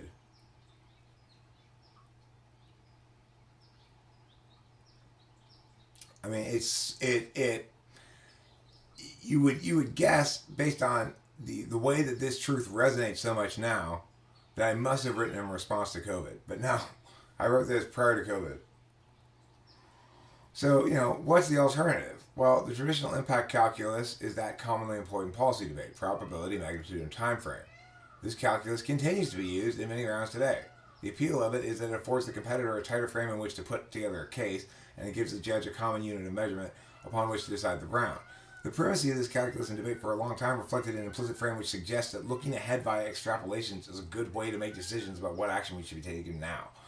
This still resonates as true for many people because for individuals acting as individuals in pursuit of their own interests, it is true. Individual agency expresses best when the proactive aspects of the self adhere to the conclusions of an interested calculus, while the constraining aspects of the self adhere to the conclusions of a disinterested calculus. In other words, because I love my brother more, it's okay that I save him first before going back for other kids trapped in the fire. But it's not okay to use another child to shield my brother from the fire, knowing the other child will get burned. The decision to act in support of one's interests is acceptable, provided it violates none of the constraints that are affirmed by the disinterested calculus. So, in the public sphere, individuals carry out the will of the group, thus deferring their agential ownership somewhat. The group, however, does not have interests, and every proactive expression of interest is the expression of one or more individuals within the group. Cooperation between individuals in the governing group purportedly produces a hybrid policy that balances competing interests. However, no such policy should be affirmed unless it upholds against the constraints of disinterest first. Just as the risk of burn to one's brother doesn't justify the burn of another child, so too does the act of compromise between individuals pursuing their particular interests fail to justify the abdication of responsibility committed by each cooperating individual when he or she fails to adhere to the constraints required by disinterested calculus. It is not okay if the federal government sends aid to the president's hometown and not the more damaged and needy one because the president likes his hometown more. This continues to be true even if we point out that all of the good done in the president's hometown and measure all the ways in which the other town doesn't really need it, and regardless of any metrics we present at all. It's wrong because it applies interest where only disinterest is morally permitted. So, anyway, if you want to read this, there's more to it. I'm not going to read it all out loud, but this explains basically how and why people think badly and how they ought to change how they think in order to think well. And it's sufficient. If you understand everything in this document, then you will generally be quite wise in the ways of argumentation, even if you don't know all the deets. But anyway, I'll share this one, and then I'll also share the one that has more deets too. So this one is called Frame Debate Bridge or something like that. But if you want something that's a little bit more robust on the argumentation scale, then you might want to look at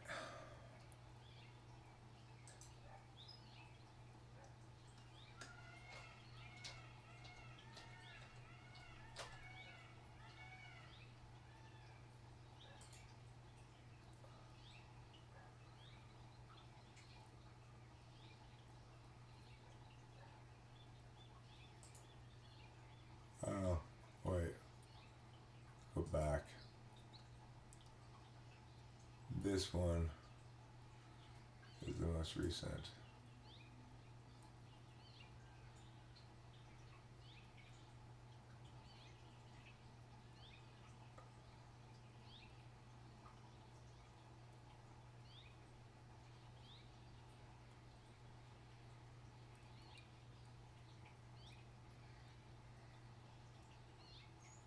This is quite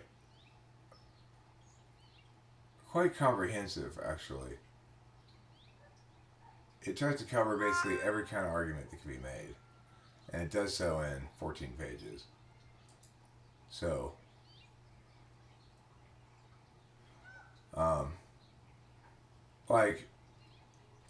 here's the deal. These things that I'm sharing with you right now, like this document, is the one, especially the one I just shared, is absolute fucking gold. But it's not a document that very many people can appreciate, you know? It's like, if you are capable of understanding the document I just shared, and you read it all through, and understand everything you can, and ask me questions about the things you can't understand, and I answer them and you understand the answers, your engagement with the metaphysical half of the world will be substantially more robust than it had ever been before. It's like, you want to understand what people talking means? Read, just that last document covers all of people talking, basically, when they're saying anything. People sometimes talk and don't say anything, like, I really like that. I really like that too. Okay, well, that's fine. You're not saying anything, so who cares? It's like, it's not a big deal if I disagree with you or not, because you're not really saying anything. But for people who are saying things, that last document, you will find whatever it is they're saying and however it is they're saying it covered in that document. It's a good one.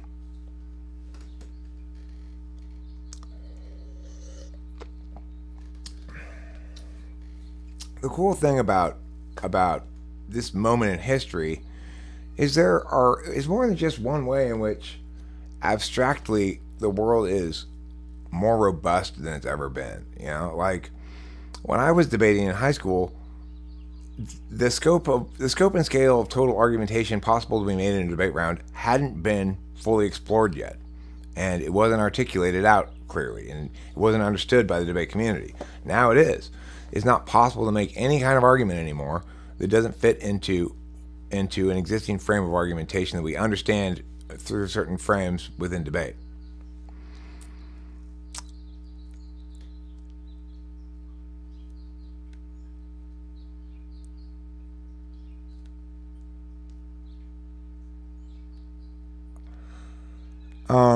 So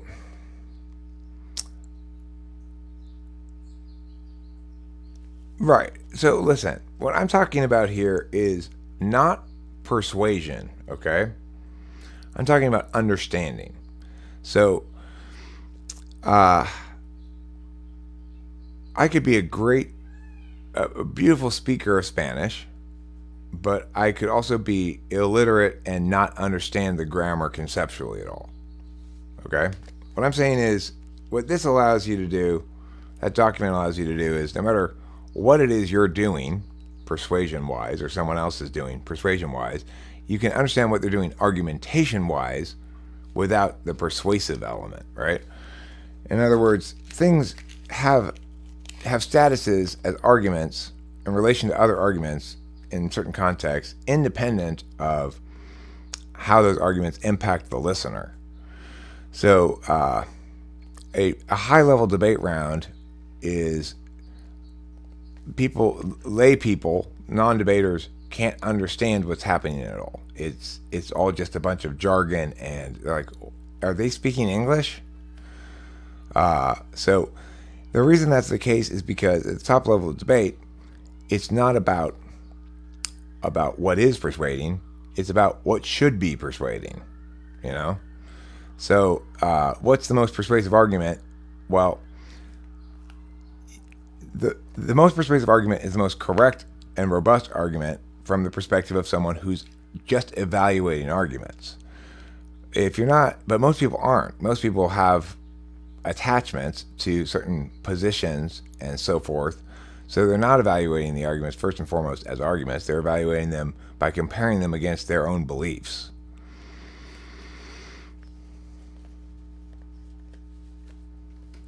So it's not like, I'm not saying that mastering all the mapping aspects of debate so that you can say, oh, that's a meh kind of argument. Oh, well, what they're really doing here is just running a topicality argument. They just don't know that's what it's called. Okay, so I'm just saying that it's not, if you think that document that I just linked, which I'll link again right now, if you think that this is going to help you be more persuasive, that's not its purpose at all. Understanding argumentation and debate and rhetoric and stuff extremely well does not necessarily mean that you're going to be more persuasive or even understand how to persuade people better, because it's an idyllic world that debate operates in.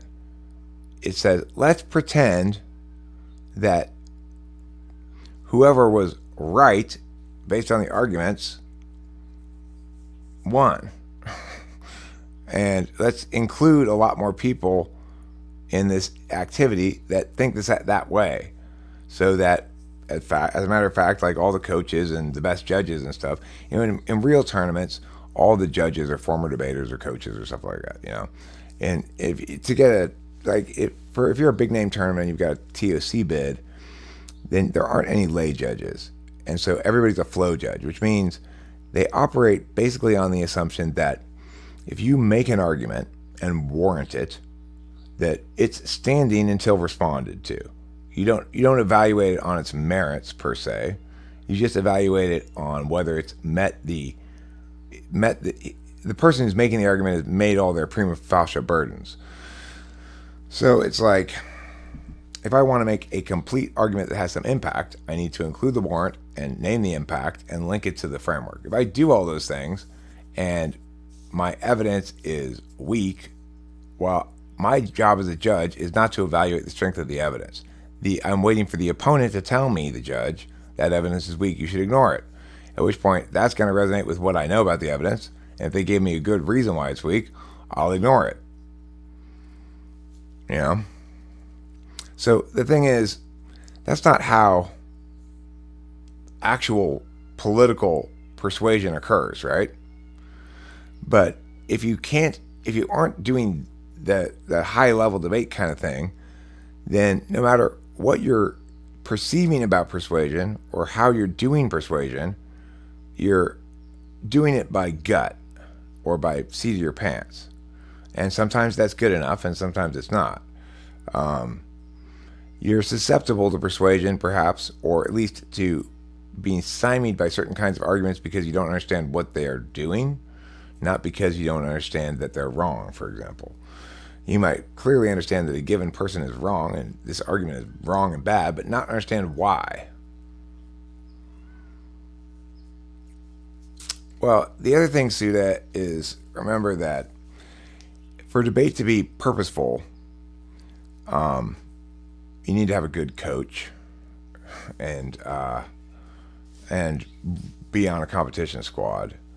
If you have a shitty coach, then the only way debate is purposeful is if you yourself are an NTP, probably. So I had a shitty debate coach in high school. I didn't have a debate coach. We had a speech coach. In fact, Arcadia High School, where I went to school, is still a speech school, not a debate school. And most schools that compete in speech and debate are one or the other. But I debated at Arcadia, and I coached myself, and I coached my partner, who did a lot of the legwork stuff, the ESTJ, I think. And I did a fairly shitty job of it, frankly, but it was easy enough back then. In other words, debate wasn't as complex and sophisticated as it is now, that my bullshit carried me a little further than it would today. Fortunately, it was still debate, so I learned that you can only get so far on bullshit. You got to have some real arguments and stuff, you know? Well, the point is, I'm not suggesting you understand argumentation completely because it's a good idea to only convey arguments from a rational perspective or say that meet TI scrutiny. I'm saying it's better to understand argumentation because then you don't have to just give your reflexive response to things. You can observe what something is rather than necessarily reacting to it.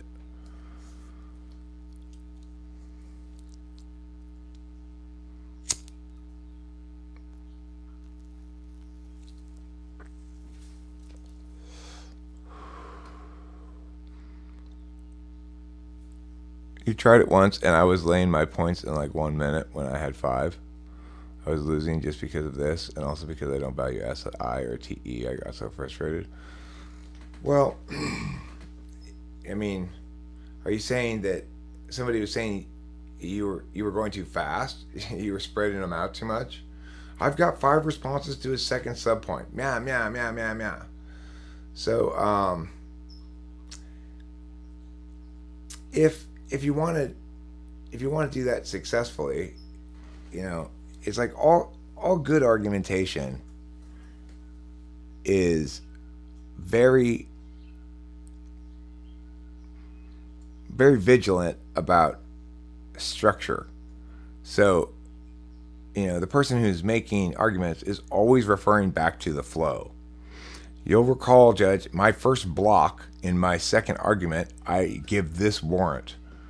And if an argument between people, an actual argument is done well, then both parties and a third party, the judge, are all flowing the round.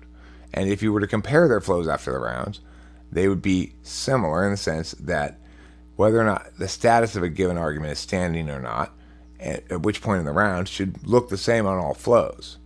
It's not a subjective point, you know?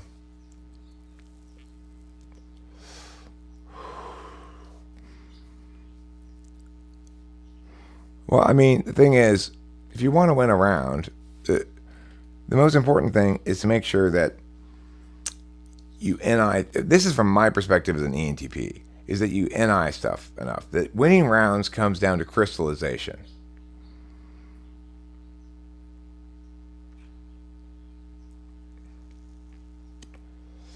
Okay, so here you go, Suda. The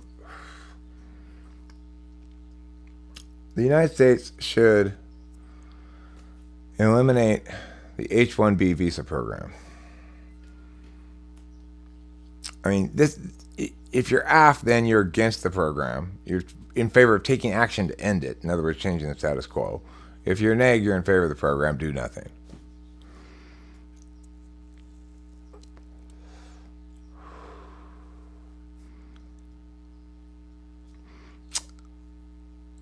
So, Boba Fett, can we not use racial slurs, please? I'm pretty sure that counts as one. I'm not entirely sure, but I think that's considered a racial slur. Okay. Okay, so the point is, okay, forget the H-1B visa question then. Something like the United States should withdraw all troops from the Middle East.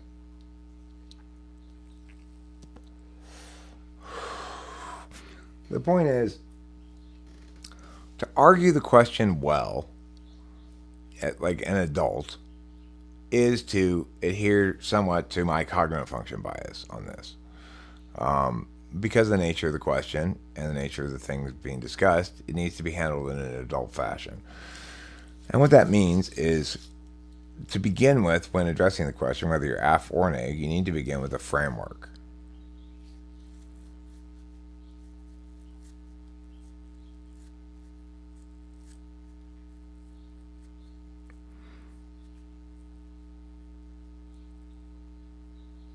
So to make that resolution a little easier, Sky Gear, let's make the resolution: humans have a moral responsibility to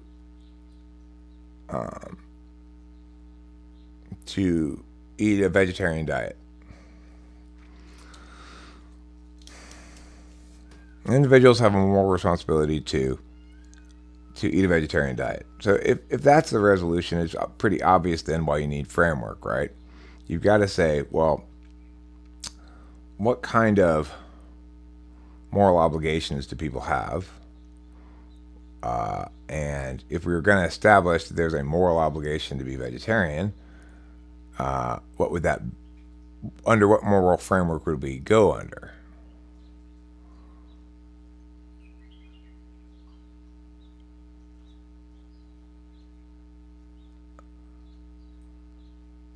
Okay, so you're negating then. You're negating the resolution. Okay? In that case, first let me just state this. In a properly run argument about the topic, if you're negating, hold on, Sude. Listen to me first, though, okay? Remember that a proper argument, the negation is responding to what the affirmation's case is, first and foremost. So you can't really negate the resolution until you hear what the AF case is. So even if you wanted to make a neg case, and there are forms of debate where both sides get their own case, like public forum or parley, but in other words, the neg and the AF each have their own case, and both the neg and the AF have some responsibility to negate the other person's case. If you want to be like that and you want to make your own case as far as negating meat, then what you'd have to do is first set up your framework.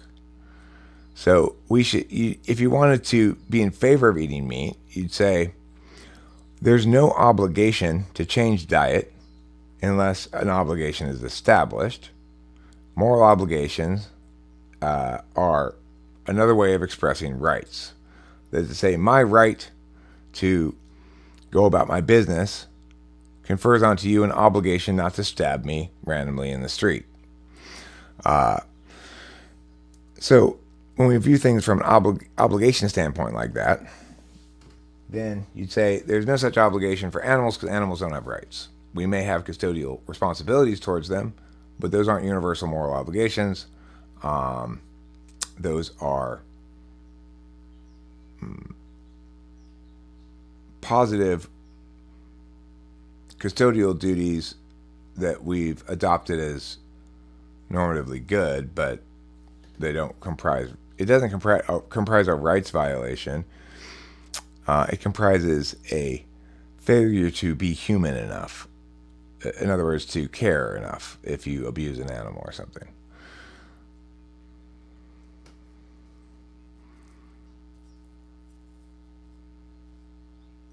Okay, well,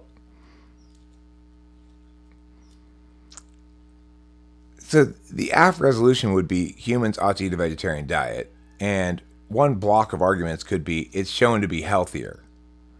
And then another block of arguments might be it reduces animal suffering or something.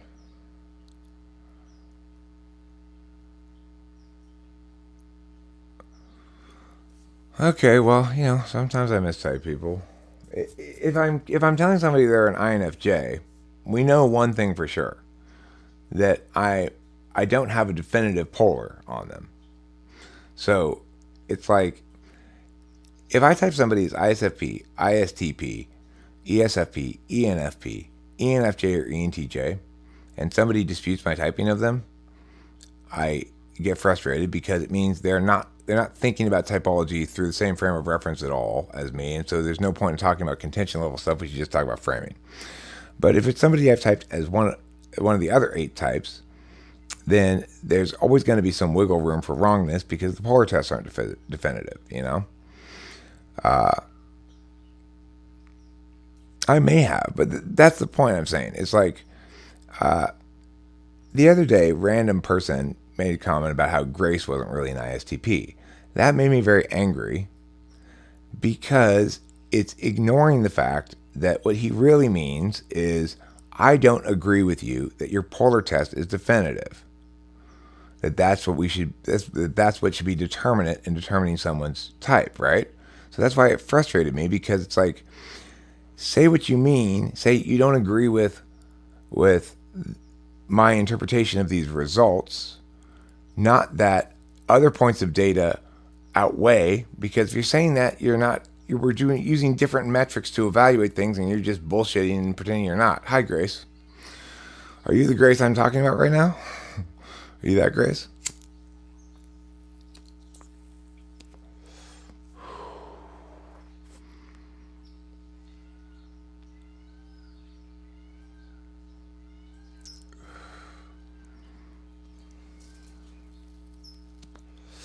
Yeah, so it's like when somebody comes around and presents some weird theory about how somebody's like, well, they may look like an ISTP, but they're really a this because of this display thing that's not a very strong correlate.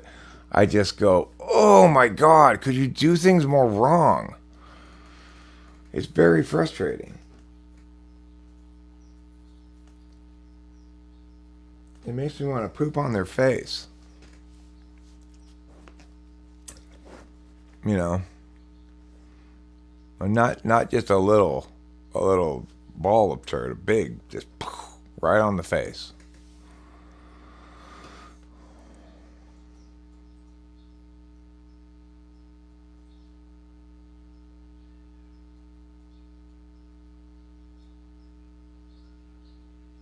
Well, I mean, Random's comment sounded like ESFP approach to typing, where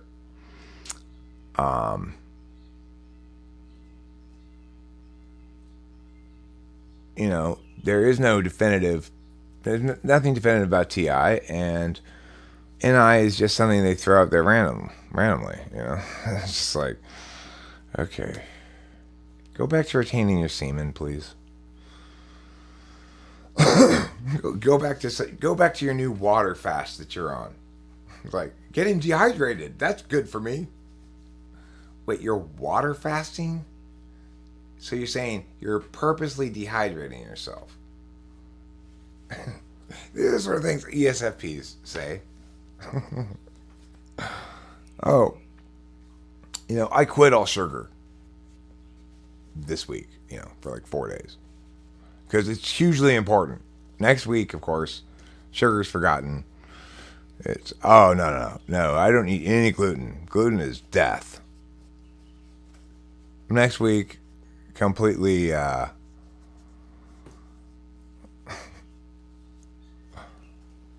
is that what a water fast means? It's just water only? So if you have a full fast, you don't even have water? So it's like, I'm like, okay, wait, why are you not purposefully being hungry? Is that a good thing? No, it's not. It's a stupid idea. Fasting is really dumb. Because the thing is, back in the day when people didn't have enough food, sometimes they'd go hungry and they wouldn't be able to eat any food. And we've solved that problem so that very few people, certainly nobody here, has inadequate access to food. So why would you purposefully pretend like you can't get any food when you can? That's just silly. Semen retention. What? Why is this a good idea? Oh, there's so much energy in it and stuff.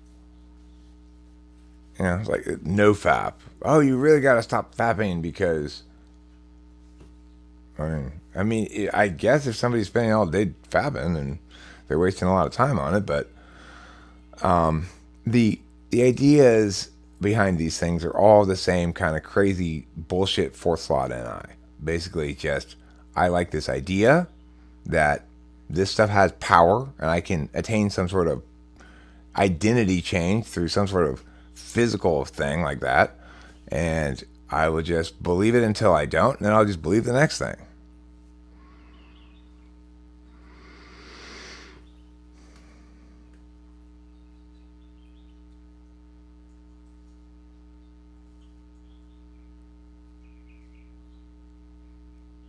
Well, that's true, Suda. You've caught me. That to fast, you don't have to pretend you have no food. That in fact you're aware you have food. You have food, but you're choosing not to eat it for some reason or another.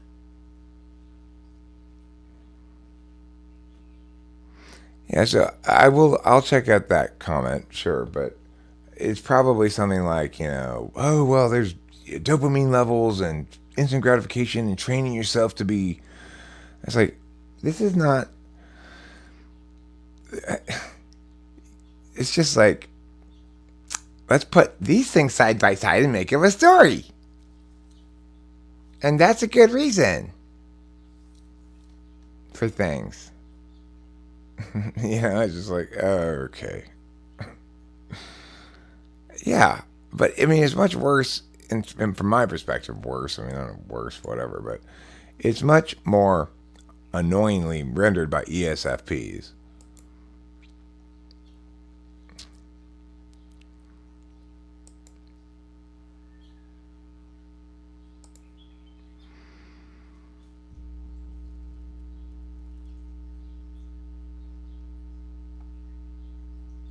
Right. I think to say the benefits has little to do with porn is intellectually dishonest. I don't know how old you are or what generation you come from, but we millennials have ingrained neural patterns, some of us over the course of 10 plus years, the likes of which no generation in history of man has ever seen. From 12 years old and every day since, I've stimulated myself with hardcore pornography multiple times a day, and so have millions of my peers. Okay, just because you can't keep your hand off your dick doesn't mean it's a problem in general, right?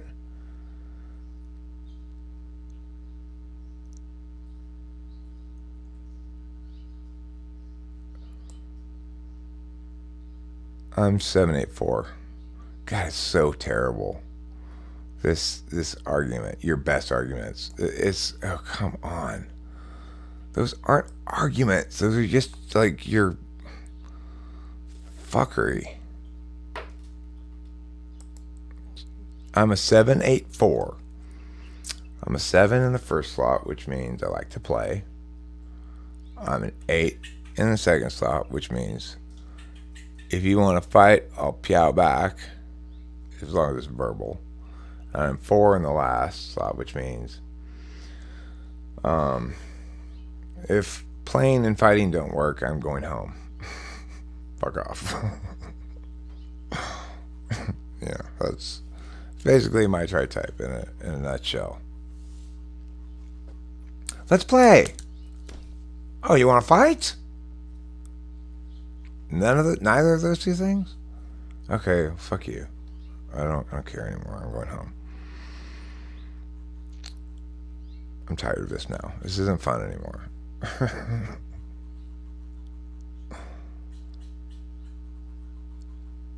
They know fat makes you smarter. Well, Skygear, you're not accounting just how dumb he was to begin with. I was watching Family Feud Fails on YouTube. Do you know of it? It's a masterclass of any polars. No, I don't know, but I'll check it out. I'm 8 wing 8 right now. I'm totally not 8 wing 8 right now. The thing is, I probably display more 8 than I am. Like, being FI polar, part of what comes along with that is tending to mistake emotions for ways of being expressive. I like when I'm disagreeing with something, I tend to take on haughty tones and contemptuous, dismissive tones and the affect of outrage at the wrongness that's so obvious, you know. Well, am I really feeling those things? I don't know. Maybe. Sometimes, I guess. I don't know what it would look like if I mean, I do kind of know. I can tell when I'm really actually upset and when I'm just carrying on. I'm just pontificating. I like to pontificate dramatically, you know, not just in dry TI fashion all the time. I am stunned and appalled by the wrongness I hear. You're 458.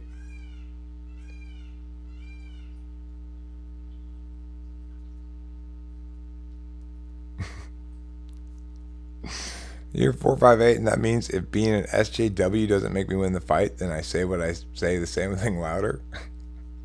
I don't think that necessarily links to 458, though. I think you're probably putting too much on tri-type there. Yeah, the lowest score, the third number. So, how I've heard it explained before is that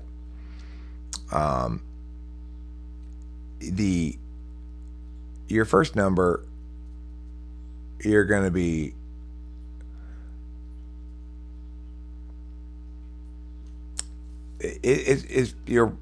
other people will probably spot your second number before they spot your first because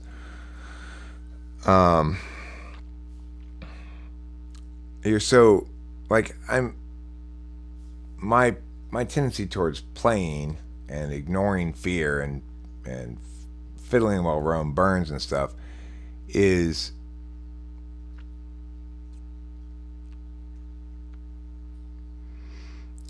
an aspect of myself that I have a more complete relationship with, whereas the 8's just the 8, and you see it straight as what it is. And then the third slot, it doesn't really necessarily look that much like itself. You might think I'm a 3 or a 2, depending, but I'm a 4. You got 593 the other night?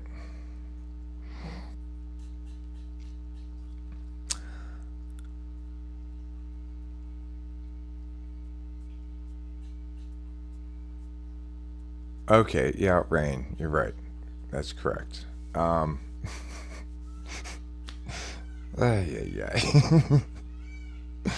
So the thing is, it's good to remember tri-type as either withdraw, avoid, confront. So my strategies emotionally are avoid fear, confront anger, and avoid shame. No, withdraw from shame.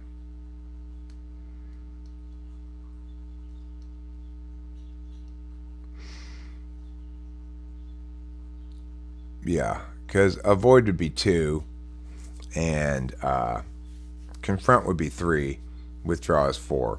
So I go avoid, confront, withdraw. I I avoid fear, I confront anger, and I withdraw from shame. I think that's a pretty good way to ask yourself your tri-type questions. How do you deal with fear? Do you avoid, withdraw, or confront? How do you deal with anger? Do you avoid, withdraw, or confront? And how do you deal with shame? Do you avoid, withdraw, or confront? So if you're a 549 like Winston's mom, then that means she confronts fear, avoids shame, and avoids anger.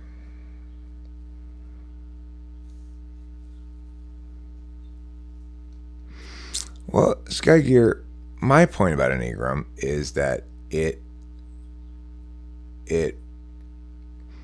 provides an acceptable taxonomy to explain subtypes. Now, it doesn't really explain them. What I mean is to describe subtypes. So if people are saying, well, why are these two ENTPs different from each other? And people try to come up with cognitive function subtypes. It's complete fucking garbage. Totally out of nowhere. At least Enneagram descriptively categorizes people into different kinds of responses to emotions. You might say, well, it's an arbitrary taxonomy. Well, that's fine, but it's not an illegitimate taxonomy. In other words, it's grouping things according to naturally occurring boundaries. So it may be one of a number of different possible arbitrary ways to group that, but as such, we only need to evaluate it in terms of how useful it is in describing sets of subtypes of types. Other people, I agree, tend to think of Enneagram as more mechanical than that, but I'm not positioning it as such. I'm positioning it purely as descriptive, that if a third party were to describe my relationship with fear accurately, they would describe it as avoidant. Yeah, you could confront all three of them. It depends which one it is. So it's like if you're a 2-7-9, you avoid. If you're a 4-6-1, you withdraw. Can you look at your previous question? Who is the person you think had the most positive impact on your typology system other than yourself?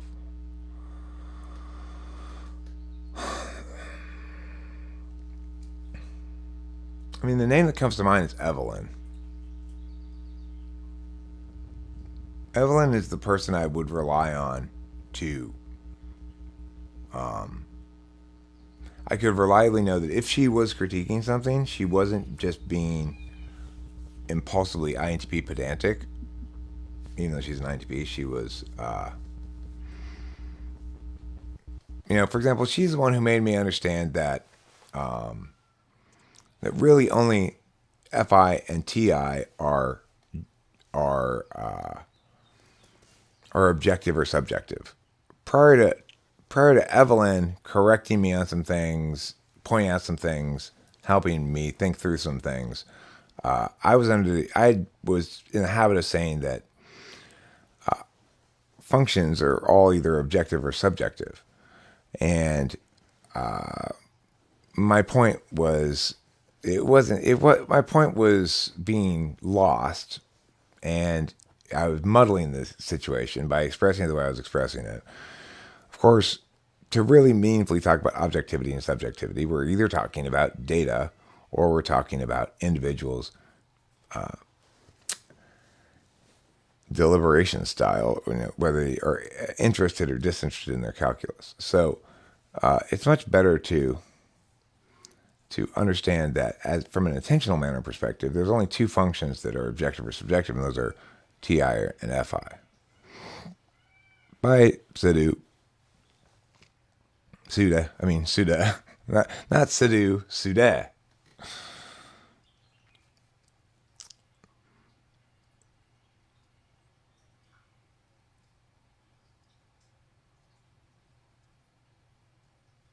Now, that's saying which individual my conversations with impacted the most, maybe. But it's not saying... Remember that most of what I am saying about cognitive functions is not of my own creation at all. It's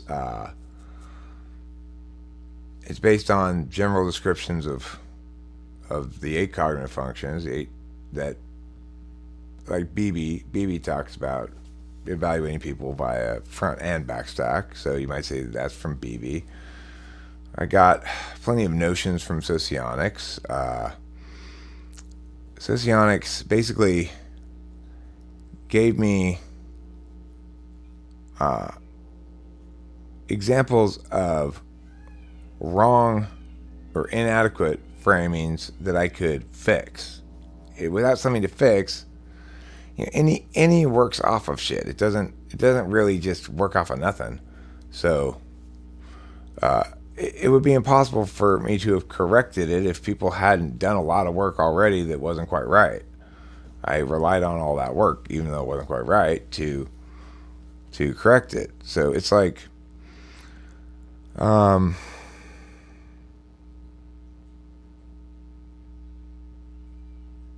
ultimately, I had to sort of spend a lot of time reading a lot of different shit, listening to different people say different things, whatever, until I realized, okay, there are certain kinds of categories of bad arguments being made here. Like, one of my early realizations was when I tried to explain subtypes myself, and I had to scrap it, realizing, oh, this is one of those kinds of bad arguments that's being made.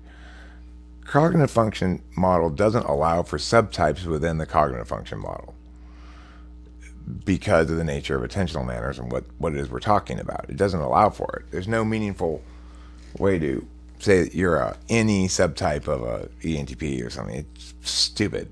It's meaningless. So that was one of the things I had to sort of excise from possibility town, right? And then one of the other early sort of revelations that I used to fight with people all the time about, but generally don't seem to fight with them about anymore, is that TI is not subjective logic. It doesn't matter what Jung says, right? Jung describes TI as subjective logic, and a lot of people begin with that idea about TI, and it's shockingly, strikingly, appallingly wrong, and revelatory about how Jung himself didn't get that he was conflating introversion and subjectivity.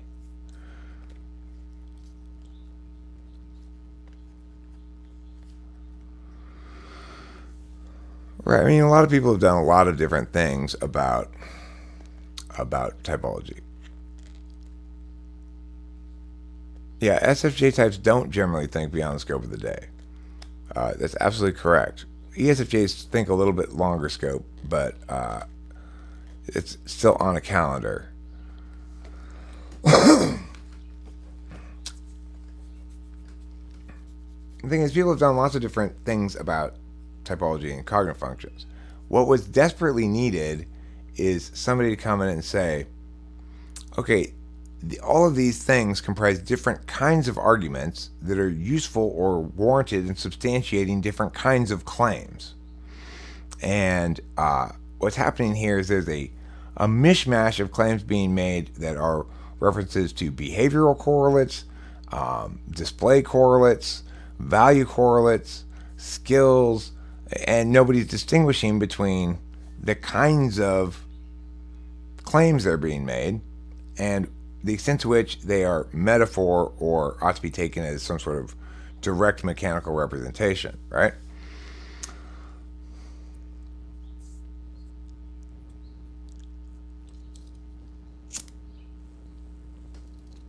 Well, the first difference that comes to my mind between an ISTJ and an ESTJ, between Cameron and my dad specifically, is Cameron kind of makes fun of my dad's aesthetics are irrelevant repair jobs. We have this beautiful antique rocking chair in the family room, okay? And it got a crack in the back of it.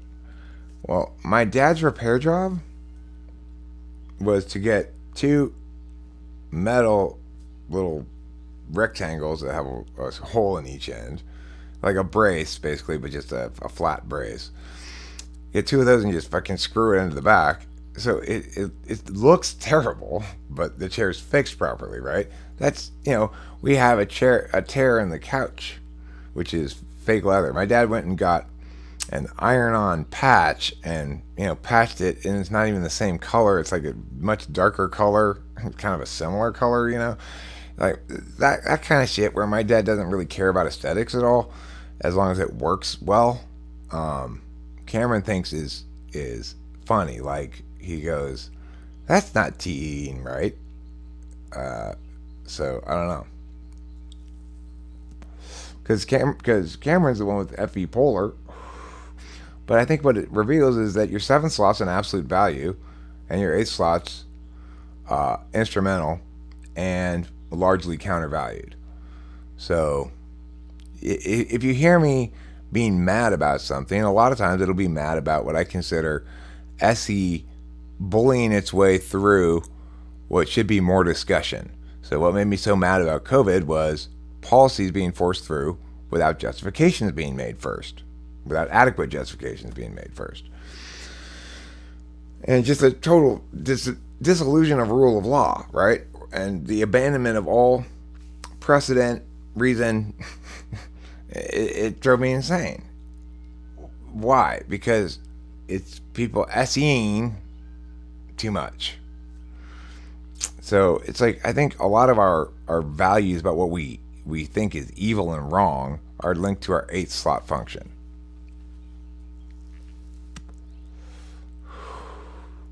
I don't really care so much about people using FI justifications for things as long as they aren't doing anything. So INFP can be wrong all day long because they're never going to convert their wrongness into something that's forced on everybody, ESFP needs to be wrong privately. If you get an ESFP as president, like we just had prior to Biden, well, you see what kind of disaster that makes, because then they're still using FISE, but instead of it being appropriate, you're fired because I'm the boss and this is the show how I want it to be. Instead, you're supposed to be a public servant now, and that requires an objective frame of reference in terms of deliberation, and that means it requires somebody who's TI better than Polar,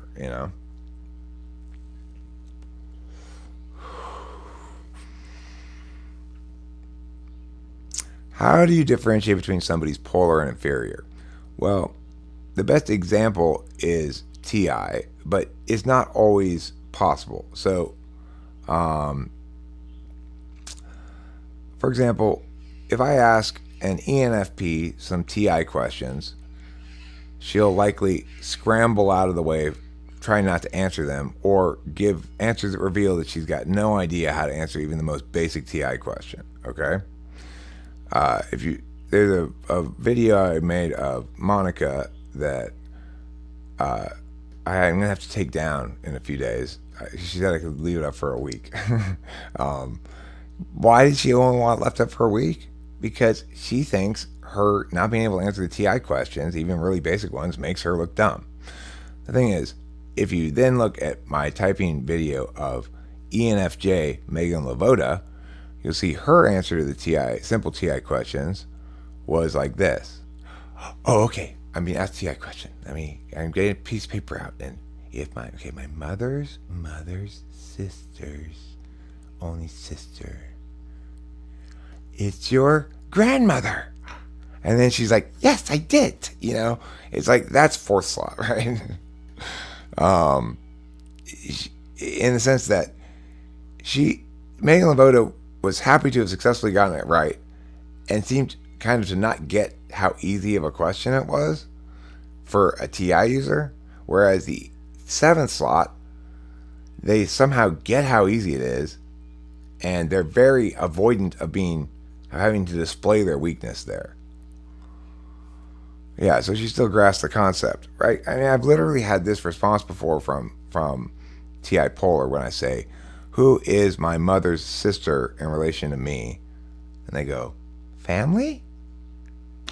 That's not getting the concept, right?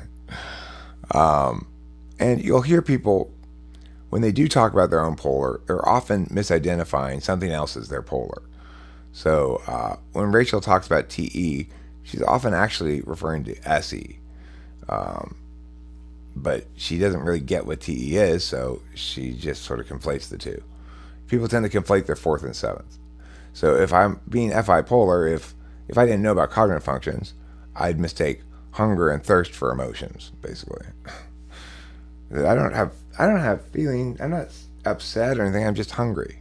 I'm not sad. I'm just tired. I mean, prior to understanding cognitive functions, I really didn't get that I had emotions really at all. I obviously did, but I never made note of them. You could ask me, and I would say, I don't think I really have emotions very much. Well, it's not possible to be competent at it, in the sense that competency implies that you're going to use it for some purpose, okay? The thing about your polar is you don't use it for any purpose. It's a simple absolute value that you experience on its most basic expression. For me, I experience FI by watching a show and something happens and makes me cry. I cry all the time watching shows and stuff. Like Delilah, who's also polar FI. One time we got a letter in the mail addressed to the cat, and she burst into tears. Why? Well, because I don't know. And then, of course, it goes away. She and I used to, we've always had a great relationship, because I would say, Monica? Yeah, I'll link to it. POLR stands for place of least resistance. It's a socionics term. And the reason they call it your place of least resistance is because you can get attacked there and not really be able to defend yourself. And a good example of that is my relationship with Kimberly, where she was saying a lot of things that would hurt my feelings, but I deal with them as legitimate critiques. Like, okay, well, this may hurt my feelings, but it's critical of me, so I have to take it seriously and be objective about it. In what way am I, in fact, deserve this critique or shitting upon because I've been imperfect in some way? Not getting the fact that being imperfect doesn't mean you deserve to be shit upon by your significant other. That's FI polar, place of least resistance. If my significant other wants to hurt my feelings by saying negative things about me, as long as they're not objectively false, I'm going to assume that I'm the problem. Seventh is your place of least resistance. Seventh. Eighth is not. Eighth, socionics calls eighth your role function. But I kind of mishmash terms. So like I usually use the numbers 1, 2, 3, 4, 5, 6, 7, 8. But sometimes I'll say, dominant tool. Third function I almost always refer to as the third function. Maybe it's tertiary. Fourth function I almost always refer to as the fourth. Fifth I'll call ignoring. Sixth I'll call demonstrative. Seventh I'll call polar. Eighth I'll always call the eighth, pretty much. And it's because I like the socionics names for some of them, and I don't like the socionics names for others. I like the socionics name ignoring. It expresses a lot about your relationship with your fifth, although it's not the perfect term, but it's good. I like the socionics term demonstrative. That's great for sixths. I add countervalued, demonstrative, and countervalued, because being demonstrative means you're demonstrating it to the world, but you do not value it when you don't have to demonstrate it to the world, and it's just yourself you're demonstrating it to, right? As you don't demonstrate it. Polar is a good name for seventh because in one of its aspects, it is a place of least resistance. You don't get how to respond to attacks on it. But another way to express it is, you know, the function you have the most childlike relationship with. FI is something I experience periodically, not something I seek or use.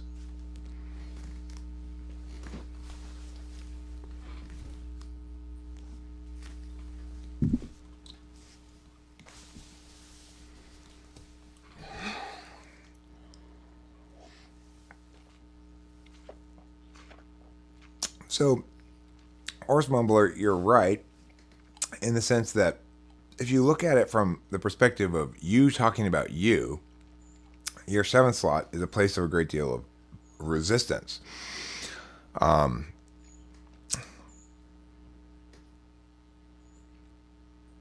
It's like I remember when Becky walked me through internal family systems, and it was where you talk to a part of yourself that's feeling hurt or something in your head, and that's when it struck me, like the person inside of me was angry at me, and when I tried to understand why, it was clear that this hurt part of me was angry because I wasn't protecting myself. I was allowing my childish parts to be wounded, and on some level I was angry at myself, and I don't know, I didn't get any of that shit prior to having an ENTP walk me through something that most people get naturally, So is there a lot of resistance to it? Yeah. My FI was crying at me for years saying, "Why are you letting me be abused?" But I resisted all of its entreaties. So from your own perspective, there's a lot of resistance to it taking the wheel. But from another person's perspective, it's an area where you can be criticized on.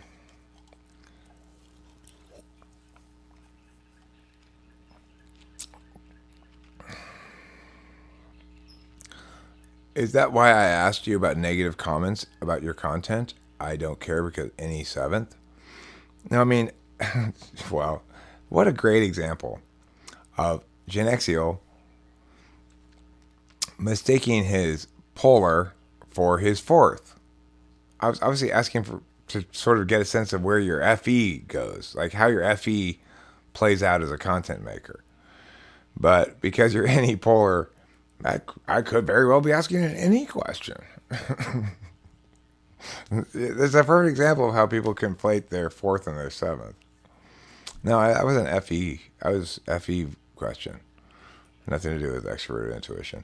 How you react to negative comments, I don't think has very much to do with extroverted intuition. I think it has to do with introverted feeling and extroverted feeling.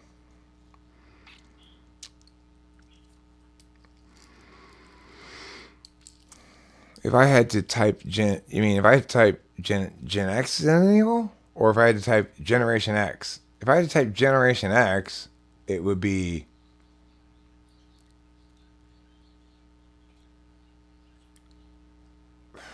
INTP, INFP. Talk about a generation doesn't have a good relationship with extroverted sensing. My whole generation is a bunch of fucking slackers. Yeah. We are an SE polar generation. It's weird because we're a small generation compared to the generations around us. There really aren't that many Gen Xers out there, compared again to other generations. So, and there was never any real feeling of connection among us. I think millennials feel much more like they identify generationally as distinct. They're the digital natives or whatever. Generation X, we all just felt like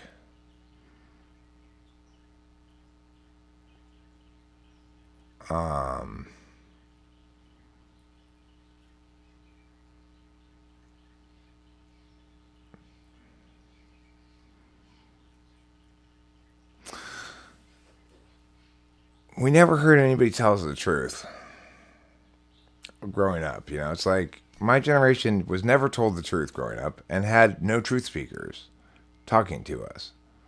So it's not like we came up with the truth. We became nihilists by and large. You know, it's like you grew up in a time where the reality you experience is so not understandable because of a lack of information fluidity.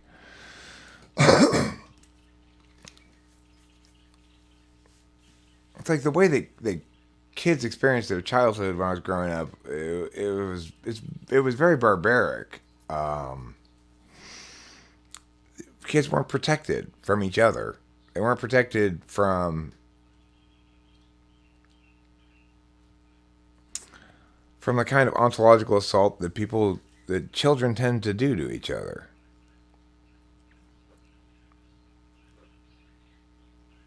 You feel like an Xer born late? Yeah.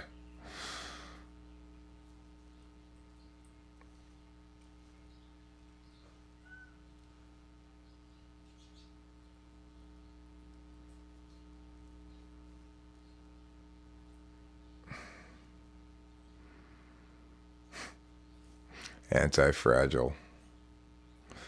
Is SI-polar ignoring mundane details which may be necessary to do certain things, or is it just related to ignoring? It's ignoring your experience in general. So when you want to know about something, you observe it and know about what its observations tell you about it universally. And you don't look to your own experience to know things about it. So am I going to have fun at this party? NI person is going to draw conclusions about the party. SI person is going to be like, well, last time I went to a party where Joe was at, he got too drunk and made an ass of himself, and he's going to be there. I just don't even want to go. So in that case, the SI person is extrapolating from their own experience and assuming future results are going to mimic past results.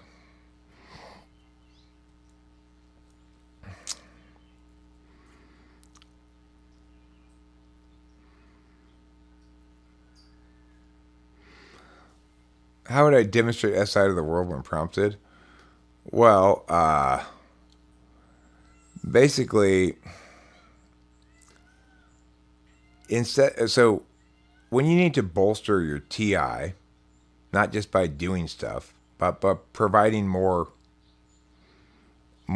whole justifications, you'll give examples consistent with what you're saying, and you expect the world to expect of you that you will keep track of all your appointments and shit, show up on time, stuff like that. What makes it demonstrative is that when it comes to things like hunger, thirst, and sleep, where the world isn't telling you what you need to provide with that, you're just telling yourself you don't care. It's like it's irrelevant, not worth your attention, boring, not fun, not what you want to do. Well, it could be examples, like let's say you're trying to make a point that what we ought to do is not violate rights when dealing with this problem. So in other words, okay, let's say you're arguing that that COVID was dealt with poorly because it didn't include any meaningful rights calculus or put the onus on the individual where it belongs. If I press you further, you're likely to say, well, here's an example, a comparable example from the past where where an equivalent mistake was made, and we now are in consensus about the fact that that was a mistake and produced harms. So that would be an example to bolster your reasoning. And, the other thing is with SE Tool, if you expect the world to require of you to establish that you're reliable.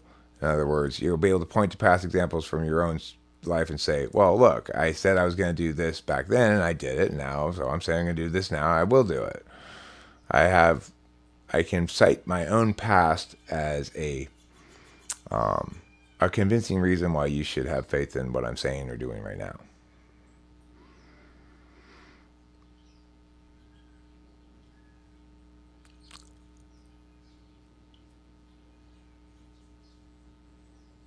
Do SI DOMs speak abstractly at all? If they can reference a book, do they describe the book in concrete detail or relate memories or bitch about misspellings? Well, my mom was an English teacher, ISFJ, and she loved literature and writing and language, sort of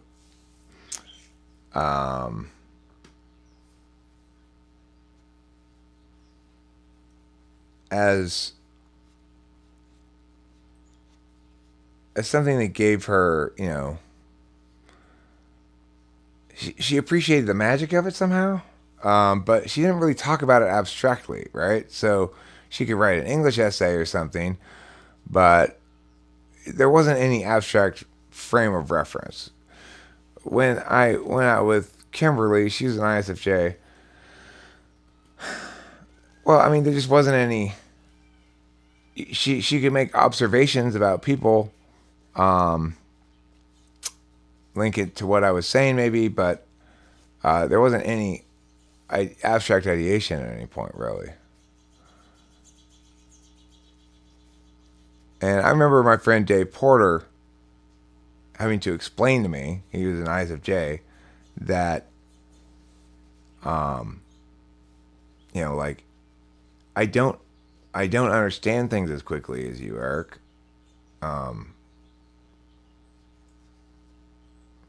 You're projecting your own shit onto me. I'd be like, well, he'd be talking about some school thing or whatever, because he eventually got his bachelor's degree in fine art at UCLA, but he's talking about some school thing, and I'd be like, well, it's just, what do you mean? I'd be like, Eric, slow down. I don't understand what you're saying.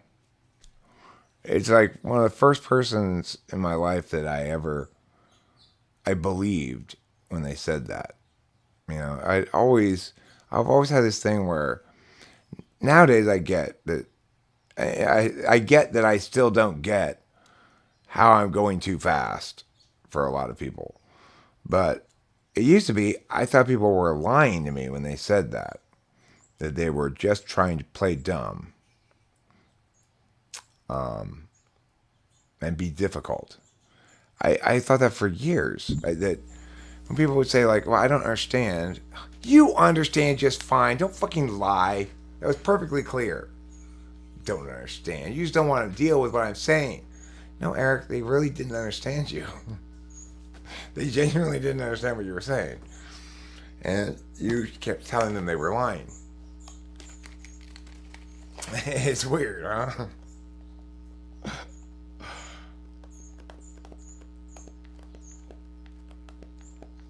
The SE Tool point about objective reliability walks hand in hand with the critical parent side of SI for me. Well, I'm glad to hear that, Genexio, for saying that, because that was sort of a speculative point, and I'm glad to hear that your experience as an ISTP suggests that my speculative point was probably fairly accurate.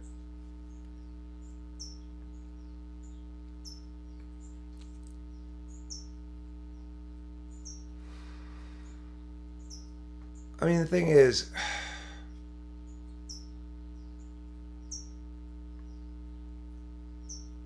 Well, Bubble Puppy asked if Jordan Peterson is an ENTJ, how might his SI polar show up in his philosophy?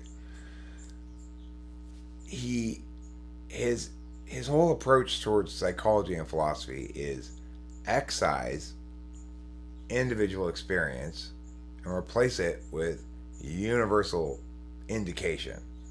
So, clean your room, slay dragons. Why? Is my room dirty? Are dragons attacking me? It doesn't matter. That doesn't matter. You know, clean your room, slay dragons. That's my advice. Well, why? Well, because I've noticed that a lot of you guys, the reason you fail is because you're not an ENTJ like me. So I'm going to, project my frame of reference onto everybody as a universal good. Because after all, there can't really be any frame other than outcomes, right? Usefulness, utility, outcomes, right? No other frame of reference than that, is there? Of course not. It's like his need to provide singular answers to everything is so textbook tool and I. The fact that he's an evolutionary psychologist who believes that you can explain individuals' beings and the descriptive attributes that we can empirically establish about people in general, that you can explain them as useful things from when we were hunter-gatherers. It's like, okay, Jordan Peterson, you can take your 160 whatever IQ and shove it up your stupid fucking ass because you are a dumb motherfucker sometimes, Oh, lobster. Is that why you say lobster song? It's loster. I'm loster than you. More lost. I'm not lobster than you. That wouldn't make any sense. That would, if I did say I was lobster than you, it would imply that lobst you could be lobster and lobstist. I like the idea of, oh, you're gonna have lobster? Fuck it, I'm gonna have lobstist then. We're gonna do you one better.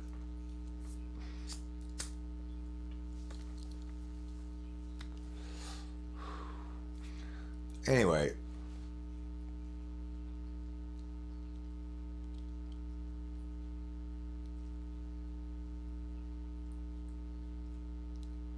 yeah, I'm gonna wrap this up pretty quick. I'm gonna play a couple songs pretty soon and wrap it up. I think I have a premiere at 9 a.m., maybe 10, but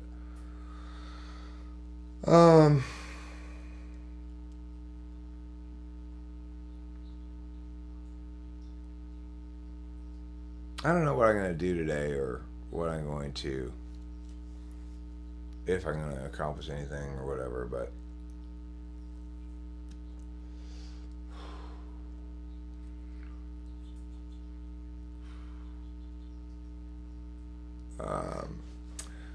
I feel like I would like to get something done today, something useful or fun, one of the two.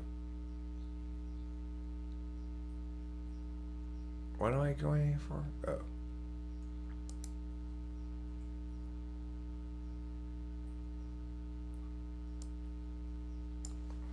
Rock notes, huh?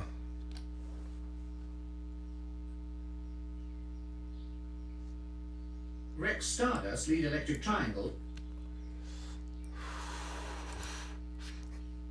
I'll have to watch that later. That looks funny. I've never seen that and it looks funny.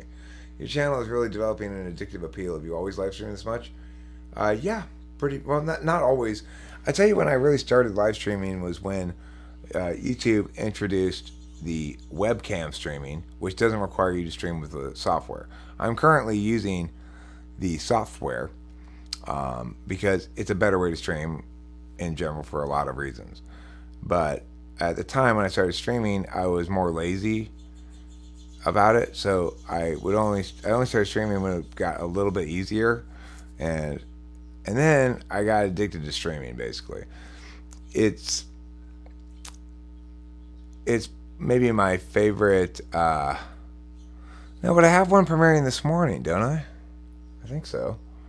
Let me look.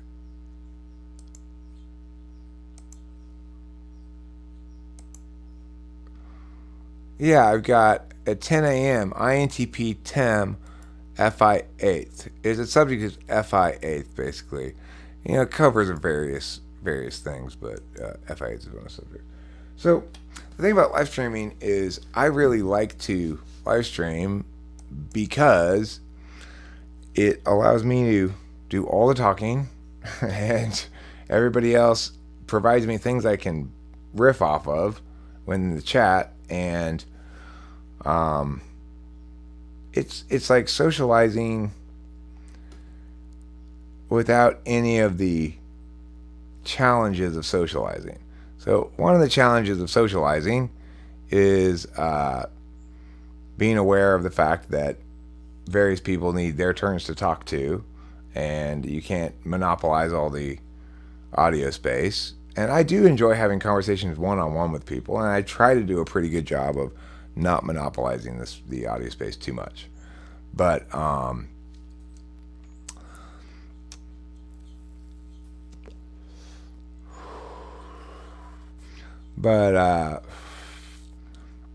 yeah, I found I just really like live streaming a lot. It's the most comfortable thing I do because it's just so extrovertedly intuitive, you know. As people note periodically with irritation, I frequently start answering one question, get like 2/3 of the way through it, then start answering another question, and somebody says, "Well, you finished answering that last question?" To me, it's like, that's just, oh, what a comfortable way to be, just bouncing from thing to thing. For other people, it's, you know, it's like an INTP. If I suggest to them, you should start a YouTube channel and start live streaming, they'd be fine once they get enough people in the chat saying stuff that they don't have to provide the extroverted momentum, so to speak. But until they get people in the chat providing them things, they're going to sit there not really comfortable with their FE fourth to just spew random shit. Whereas, in contrast, I spend a lot of time not really having anybody on the other end, but still just talking. You know, before I started live streaming, I used to try to get people to join me in a video conference room when us all talk like that. And I'd put up like a thing that says, "Hey, I'm going to be in this room. If you want to talk with me, make a video, come here." A lot of times I'd just sit there by myself doing whatever, something else in another tab or something, and nobody would ever show up, and that would be it. But I was persistent, and eventually people started showing up, you know? So, thing is, you got to really be comfortable just talking to nobody about whatever's on your mind if you're going to get successful as a live streamer, or you've got to have a clear plan that you're implementing. Like Genexiel, he streams, I think, once a week, and he's got a topic in mind and a guest and everything. That's fine. That would work great, you know. But this kind of streaming where, hey everybody, can my house be the hangout house? Which is kind of like, can I be the typology hangout house? That's what me live streaming all the time is basically saying. While we're not being serious about YouTube, can we all hang out here? You know, being serious about YouTube, I've got like, you know, 1/4 of my YouTube effort is trying to be more serious about it. 3/4 of it is play. So the reason I have this thing right here is because that's the little bit of effort I put in, right? But a little bit of effort because I'm trying to be more successful a little bit. But the amount of extra time I put in terms of effort is not close to the 3 hours and 15 minutes of random chatting I've done. So I think I am going to strum the guitar a bit maybe play a couple of just freestyles and then call it a day.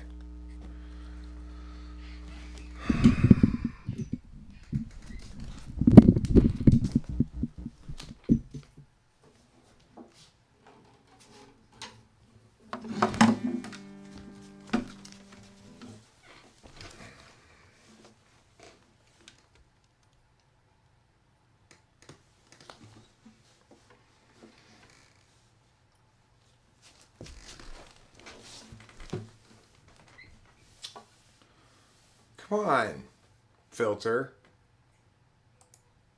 What's with the gray? What's with the gray fuzz behind me? I don't remember requesting gray fuzz. Alright, I'll do that, sure. Be happy to.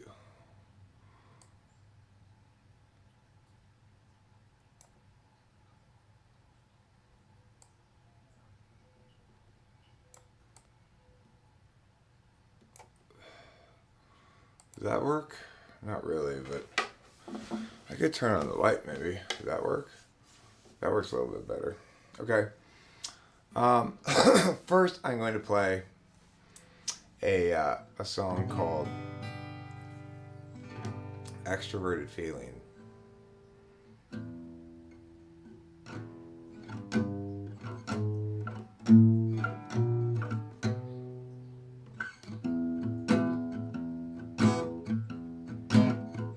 If you want to make friends and influence people, don't listen to Dale Carnegie.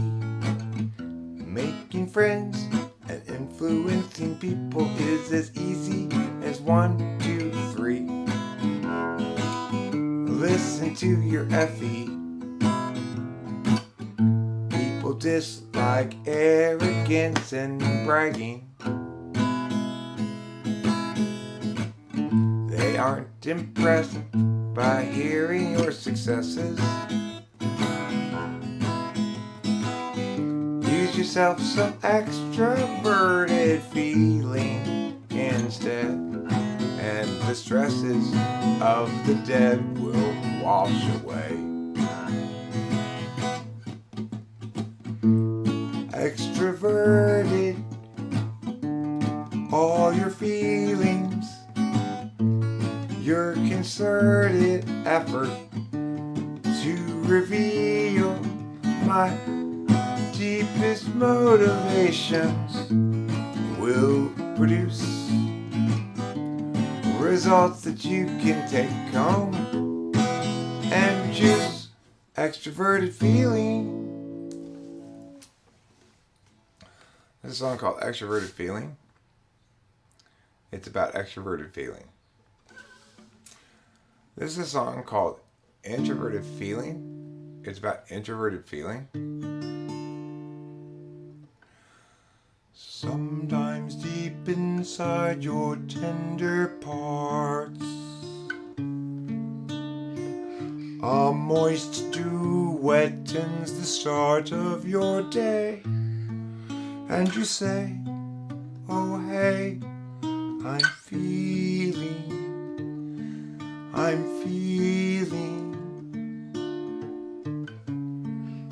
so moist and damp, tender and true. I have feelings for you.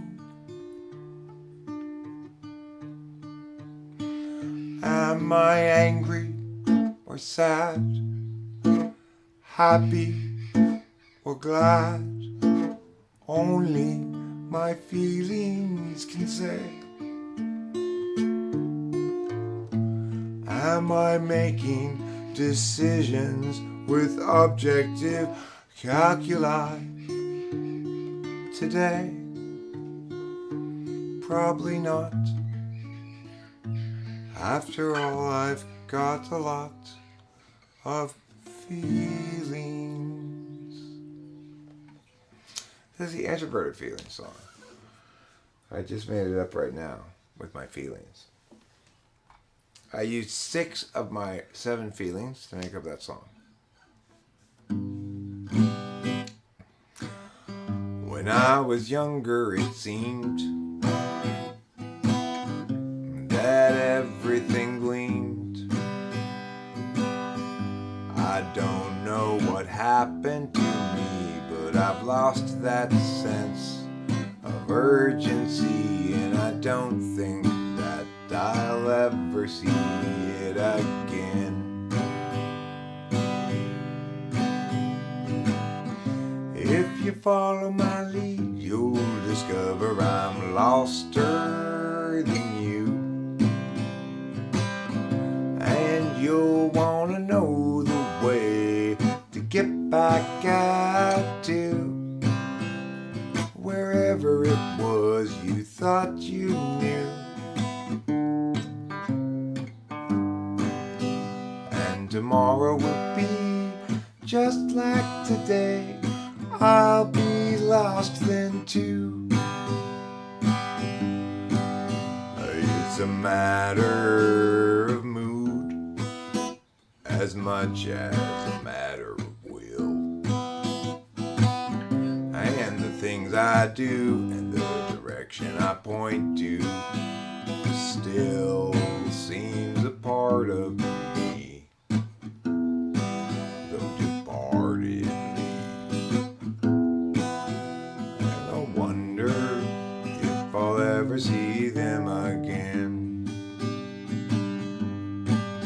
It's a matter of mood as much as a matter of will. And the things I do and the direction I point to still seem a part of me, though departedly. And I wonder if I'll ever see them again.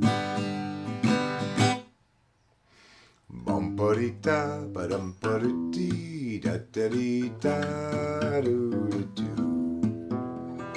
Bum-pa-dee-da, ba-dee-da-dee-doo, da-da-dee-da, doo-da-doo. I sang the chorus part twice because the first time I tried to sing in a lower octave and I couldn't really get down there, you know. That's one of the things you gotta remember when you're singing songs. Like, I gotta keep track of where I have to take a breath for certain songs and where I have to switch registers because I can't get down there, I can't get up there. And sometimes it changes depending on where my voice is in a given moment. It's kind of frustrating. But, you know, it's just life in the entertainment biz, I guess. The entertainment biz, as they call it.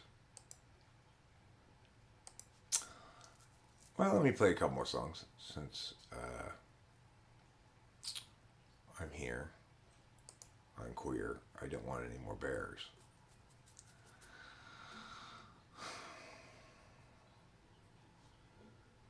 Okay, let me put this at about the old 75% there. I'm going to make the view full screen as Premiere. That's good. Now I'm going to go over to here and I'm going to do the old window capture, as it's known. The window capture, that's right. Capturing windows everywhere I go.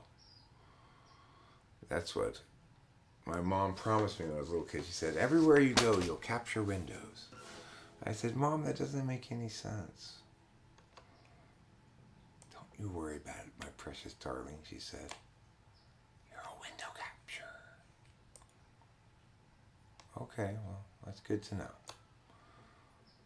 I'm glad to be an American, where at least I know I'm free. Okay, here we go. Now we're cooking with gas.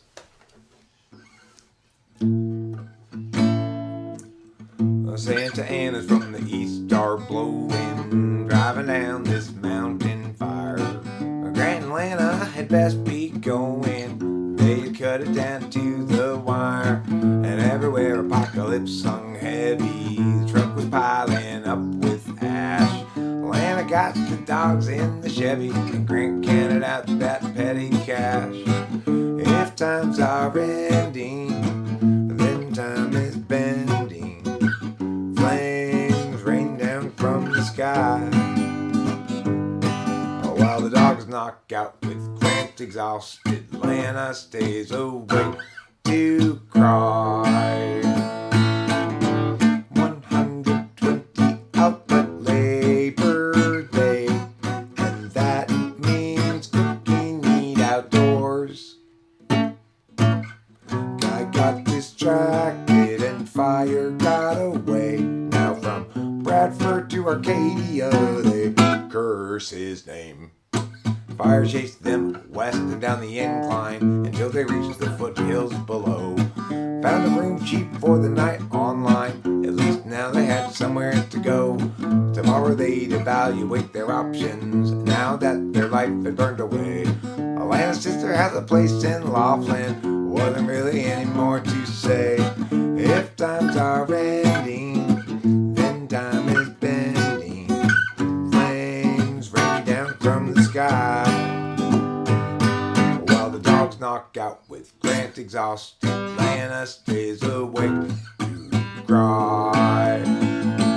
While the dogs knock out with Grant exhausted, Lana stays awake to cry. How wonderful, how wonderful.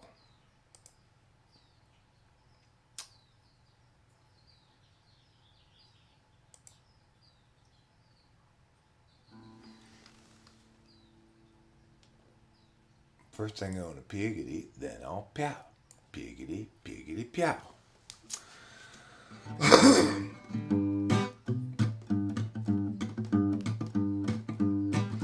Sammy has a story about Sammy has a story that need be told. This is a song for an open road, and such a thing must always do its job.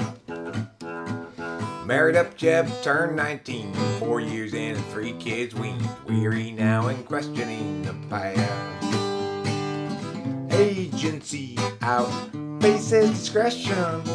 Locking in our courses, way too young. The urgency conferred is really just depression. Making sure those underneath them always run. They'll get 20, thought bourbon fun and like, but they'll get 21 and so forth, well up into middle age. Well, once that seemed to set him free became his whole identity. Now Doug's about another drunken rage. Agency out, faces discretion. Locking in our courses, way too young. The urgency conferred is really just depression. They'll offer you incentives, but they haven't got a thing that's fun. Everybody's panicked about the kids. Hack 'em up with extra Texas mathematics to produce success, or impose more unjust duress. Agency outpaces discretion. Locking in our courses, way too young. The urgency conferred is really just depression. Offer you incentives, but they haven't got a thing that's fun. Without consent, it's really just depression. By parasites surviving on their wages earned by lying. Feed their fare of Zion, yeah, they feed upon the futures of the young.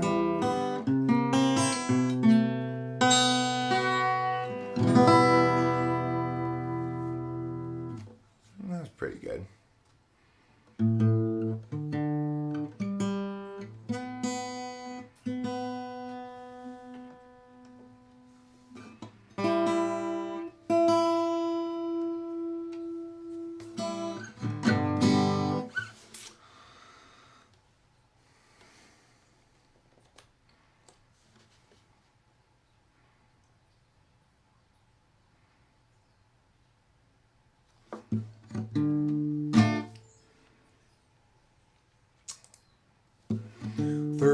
30,000 days.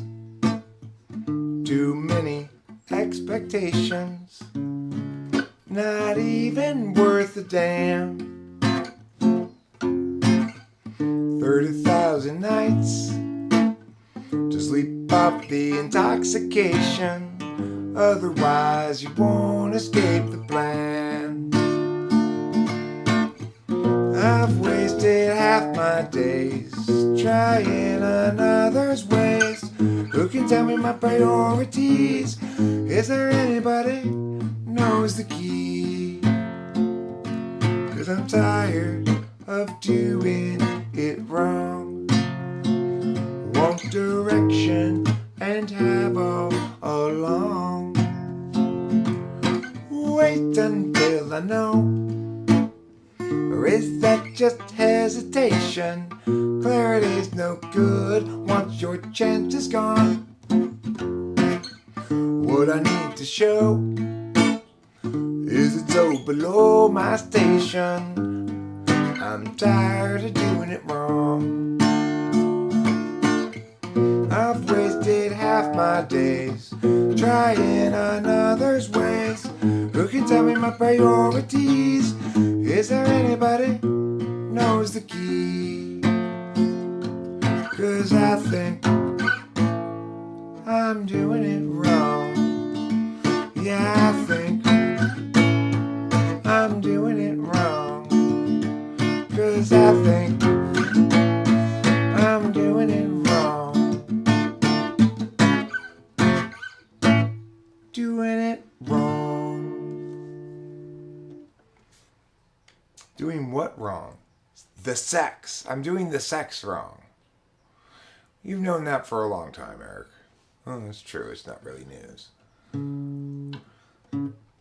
Too much noise in the data stream. Loud enough to disrupt everybody's dreams. Frustrations mean mistakes are made until it seems everybody's throwing shade.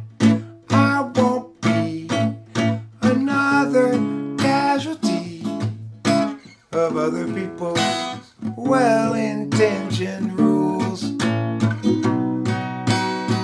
I used to think that some tomorrow there'd be time for yesterday. It's not the sort of thing that one can borrow. No one willing still to lend a day. Your uncertainty's implicit, just like an unexpected visit from a bunch of men all dressed in blue suits. I won't be another casualty of other people's well-intentioned rules. I used to think that some tomorrow there'd be time for yesterday. I still don't have how to play that song down, really. I still don't know how I should play it. It's a conundrum wrapped in an enigma wrapped in a big bag of poo.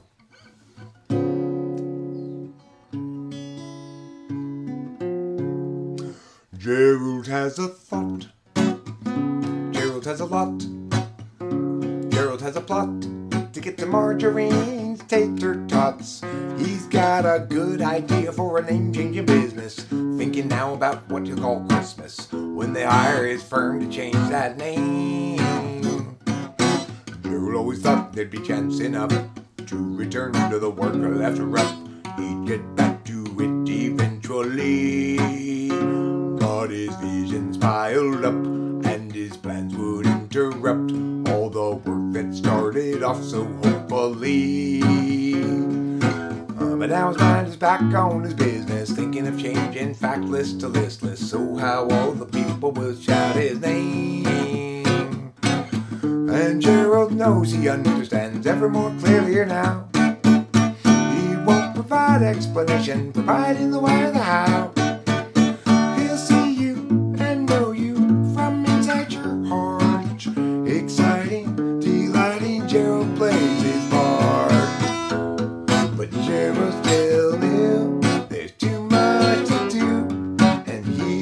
got the time in the underview.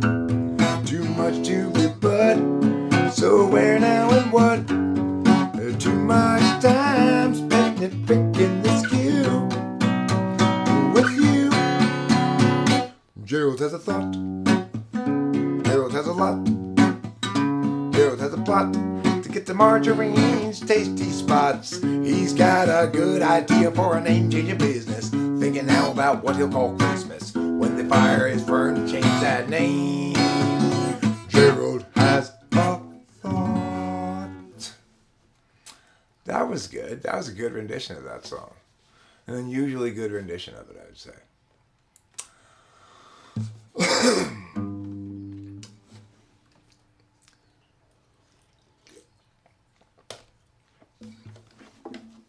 It's fun playing the guitar.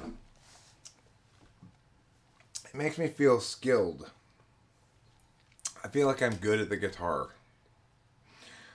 That's so wonderful because I've never, it's a fairly recent phenomenon. I feel like I know what I'm doing almost.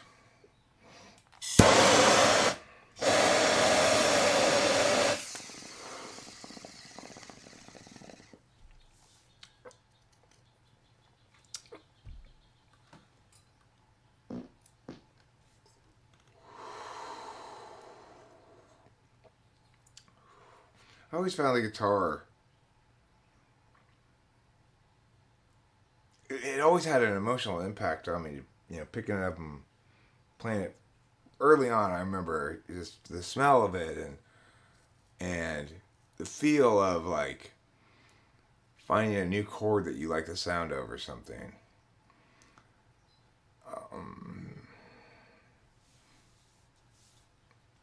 But I was always the shitty one, you know? My friends all started playing instruments before me.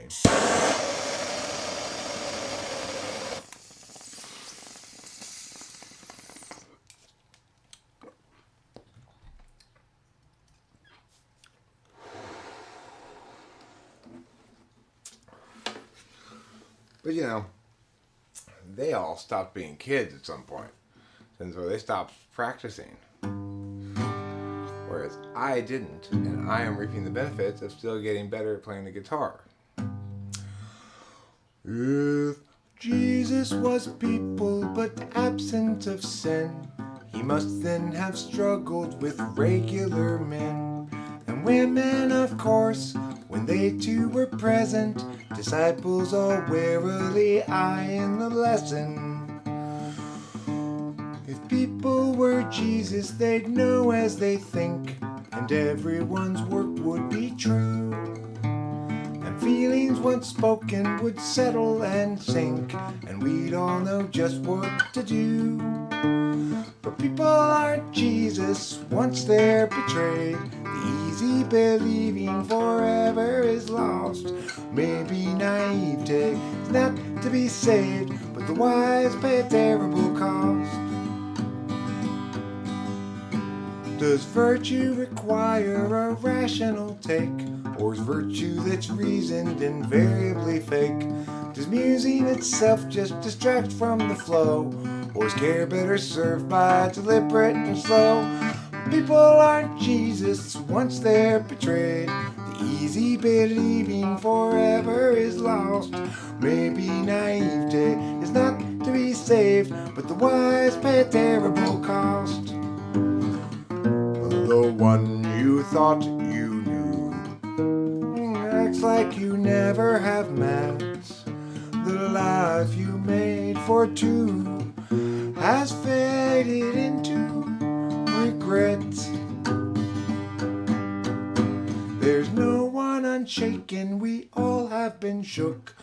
Being forsaken don't mean you're forsook. And though in the past we've been hung out to dry, we'll find them at last if we're willing to try. People aren't Jesus once they're betrayed. The easy believing forever is lost. Maybe naivete is not to be saved, but the wise pay a terrible cost. Yeah, baby, naivete not to be saved, but the wise pay a terrible cost. That was such a good rendition of that. I don't know if I've ever played it that well before, frankly. It's kind of a tough one. You know, it's high up in my range. But I did a good job that time. Thank you, Genexiel. What's the matter with Chad? Is he terribly bad? Is he very like Dan, who's a terrible man? Is he sort of like Jill, who can't pay her bill? Or rather like Jack, too stuck on the facts? What's the difference with Sue? Will she know what to do if they bring attitude? Will she show ingenuity? She talks about you whenever we go walking. What's the matter with Bryn? She's been living in sin. She's been hanging with Jim. He's looking terribly thin. What's the deal with Frank? Stealing fish from my tank, colluding with you, and they're talking to Lou. What's wrong with the ladies? What's the matter with men? From the feelings of Katie to the coldness of Sven. They talk about you whenever we go walking. Paths that lead to lesser days, to spell out the overwatered past, and whoever's left that's still okay. Just tie the sails to the mast. Are you angry at Ken or at Neville again? Don't bother with Ken, he's practically dead. Just focus on Bert, he's medium hurt. What's the quantity for Liz? Did she fail a quiz?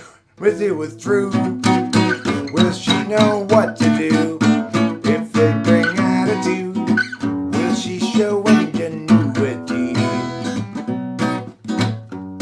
She talks about you whenever we go walking. Paths that lead to lesser days, spill out the overwatered past, and whoever's left that's still okay. Just tie the sails to the mast, 'cause each of us have much and gravely sinned. Throw up the hands, stiffen the chin. Catastrophe looms heavy overhead again. Time's gone will never be again.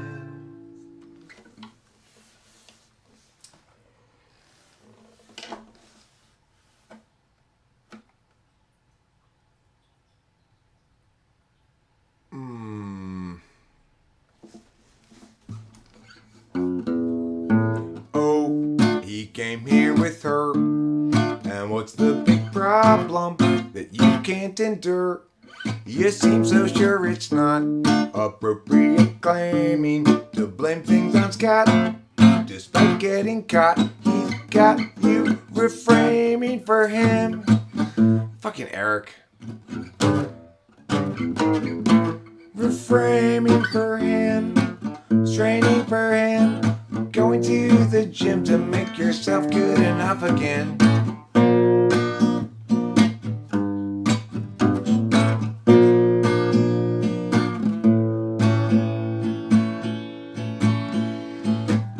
Yeah, you guys both have lots invested. That's not a reason to stay around. Through the years, you've both been tested. Time to move up, find higher ground. Oh, he came here with her, and what's the big problem that you can't endure? You seem so sure it's not appropriate claiming to blame things on Scott.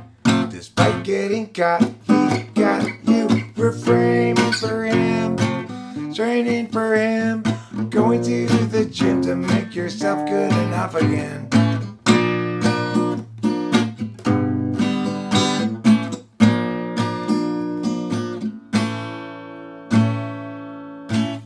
Be done with him.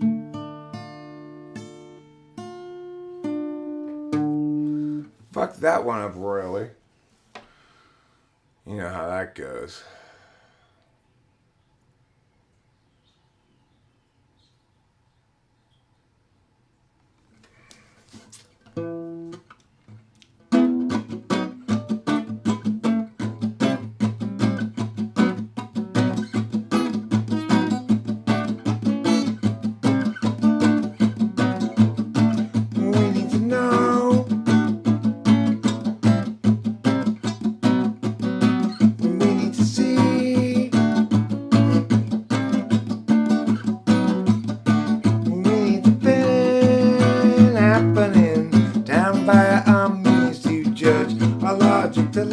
We divisively unlike and from which we'll rarely budge.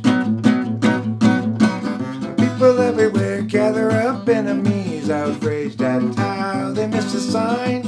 How do they set their priorities? These foreign backstabbing entities ensuing heartache and misery follow necessarily from their savage ways. Insulting Carson and Desiree, we're stuck in such petty larceny. We all partition the rectories and call it destruction of the whole damn world.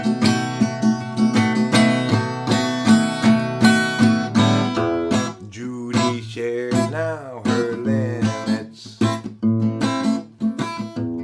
hoping Julie will too.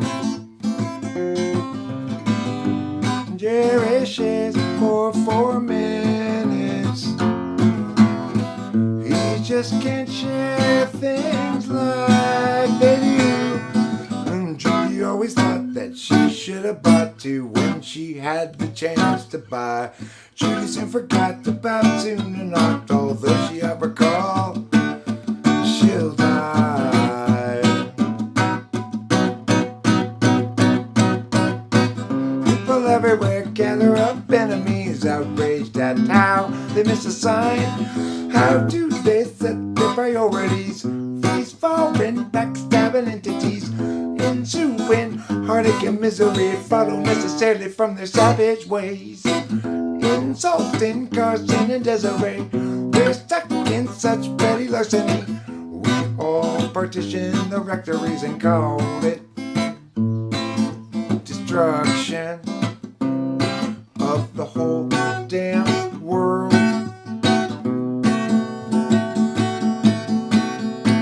Boom. That was one of the better renditions of that I played in a long time. I normally fuck that song up all over the place, so that was pretty clean for that, for sure. Just brooding here won't do any good, but brooding's more and more my style. I seek the cheery ways of standing where we stood, 'cause I've been stuck here a while. Despite a natural selfishness that makes it easy to have fun, but mutters in the gut become a fist as all my visions come undone. I tried to stream distracting from the afternoon away, but heavy new realities bear down on every day, and for a bit I am out of it. Reasons still unsaid, but still I need to get out of me what's inside my head. It seems like everybody's so sensitive and ready to just get mad. I seek the civil ways of living like a kid, 'cause who wants to be the dad? Have we lost our sense of scope and scale? Our capacity to laugh? the sense to know when not to wail, and how to tip the golden calf. I tried to stream, distract, and dream the afternoon away, but heavy new realities are apparent every day, and for a bit I am out of it, for reasons still unsaid, but still I need to get out of me what's inside my head. So yeah, I'm sad, so sad for me, so sad for her unhappily, and what you call sorrow I call home. Blues that sink clear down to the bone, down to the bone. Still I'm sad, so sad for me, sad for her unhappily, unhappily. What you call sorrow I call home. Blues that sink clear down to the bone.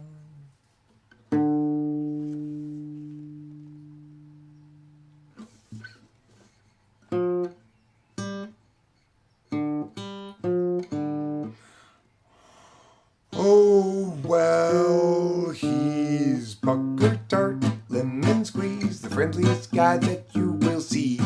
Yes, he wants to be your friend, but he comes from around the bend, so it will be a while till he sees you again. Pucker tart, lemon squeeze, he's a friend to you and me. He's international delights, favorite go-to right-hand guy. He's international like him, and he is also busy like his friend, the beaver. Busiest creature, busy as a bee, busy as a beaver, and so much busier than pucker tart, lemon squeeze.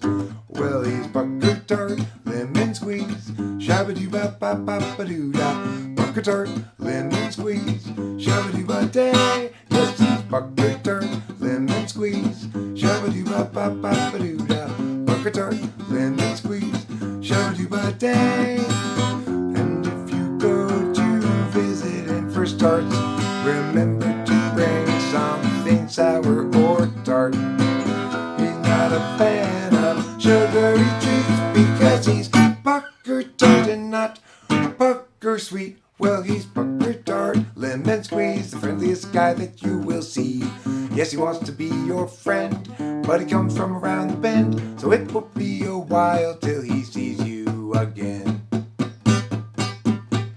He's pucker tart, lemon squeeze, he's a friend to you and me. He's international delights, favorite go-to right-hand guy. He's international like him, and he's also busy like his friend, the beavery. Busiest creature, busy as a bee, busy as a beaver, and so much busier than pucker tart, lemon squeeze. Yes, he's pucker tart, lemon squeeze, shabba-doo-ba-ba-ba-ba-doo-da. Pucker tart, lemon squeeze, shabba-doo-ba-day. Yes, he's pucker tart, lemon squeeze, shabba-doo-ba-ba-ba-ba-doo-da. Pucker tart, lemon squeeze, shabba-doo-ba-day. And if you go to visit him for starts, remember to bring something sour or tart. He's not a fan of sugary treats because he's pucker tart and not pucker sweet. Well, he's pucker tart, lemon squeeze, shabba-doo-ba-ba-ba-ba-doo-da. Pucker tart, lemon squeeze, shabba-doo-ba-day. Yes, he's pucker tart, lemon squeeze, shabba-doo-ba-ba-ba-ba-doo-da. Pucker tart, lemon squeeze, shabba-doo-ba-day. Pucker tart.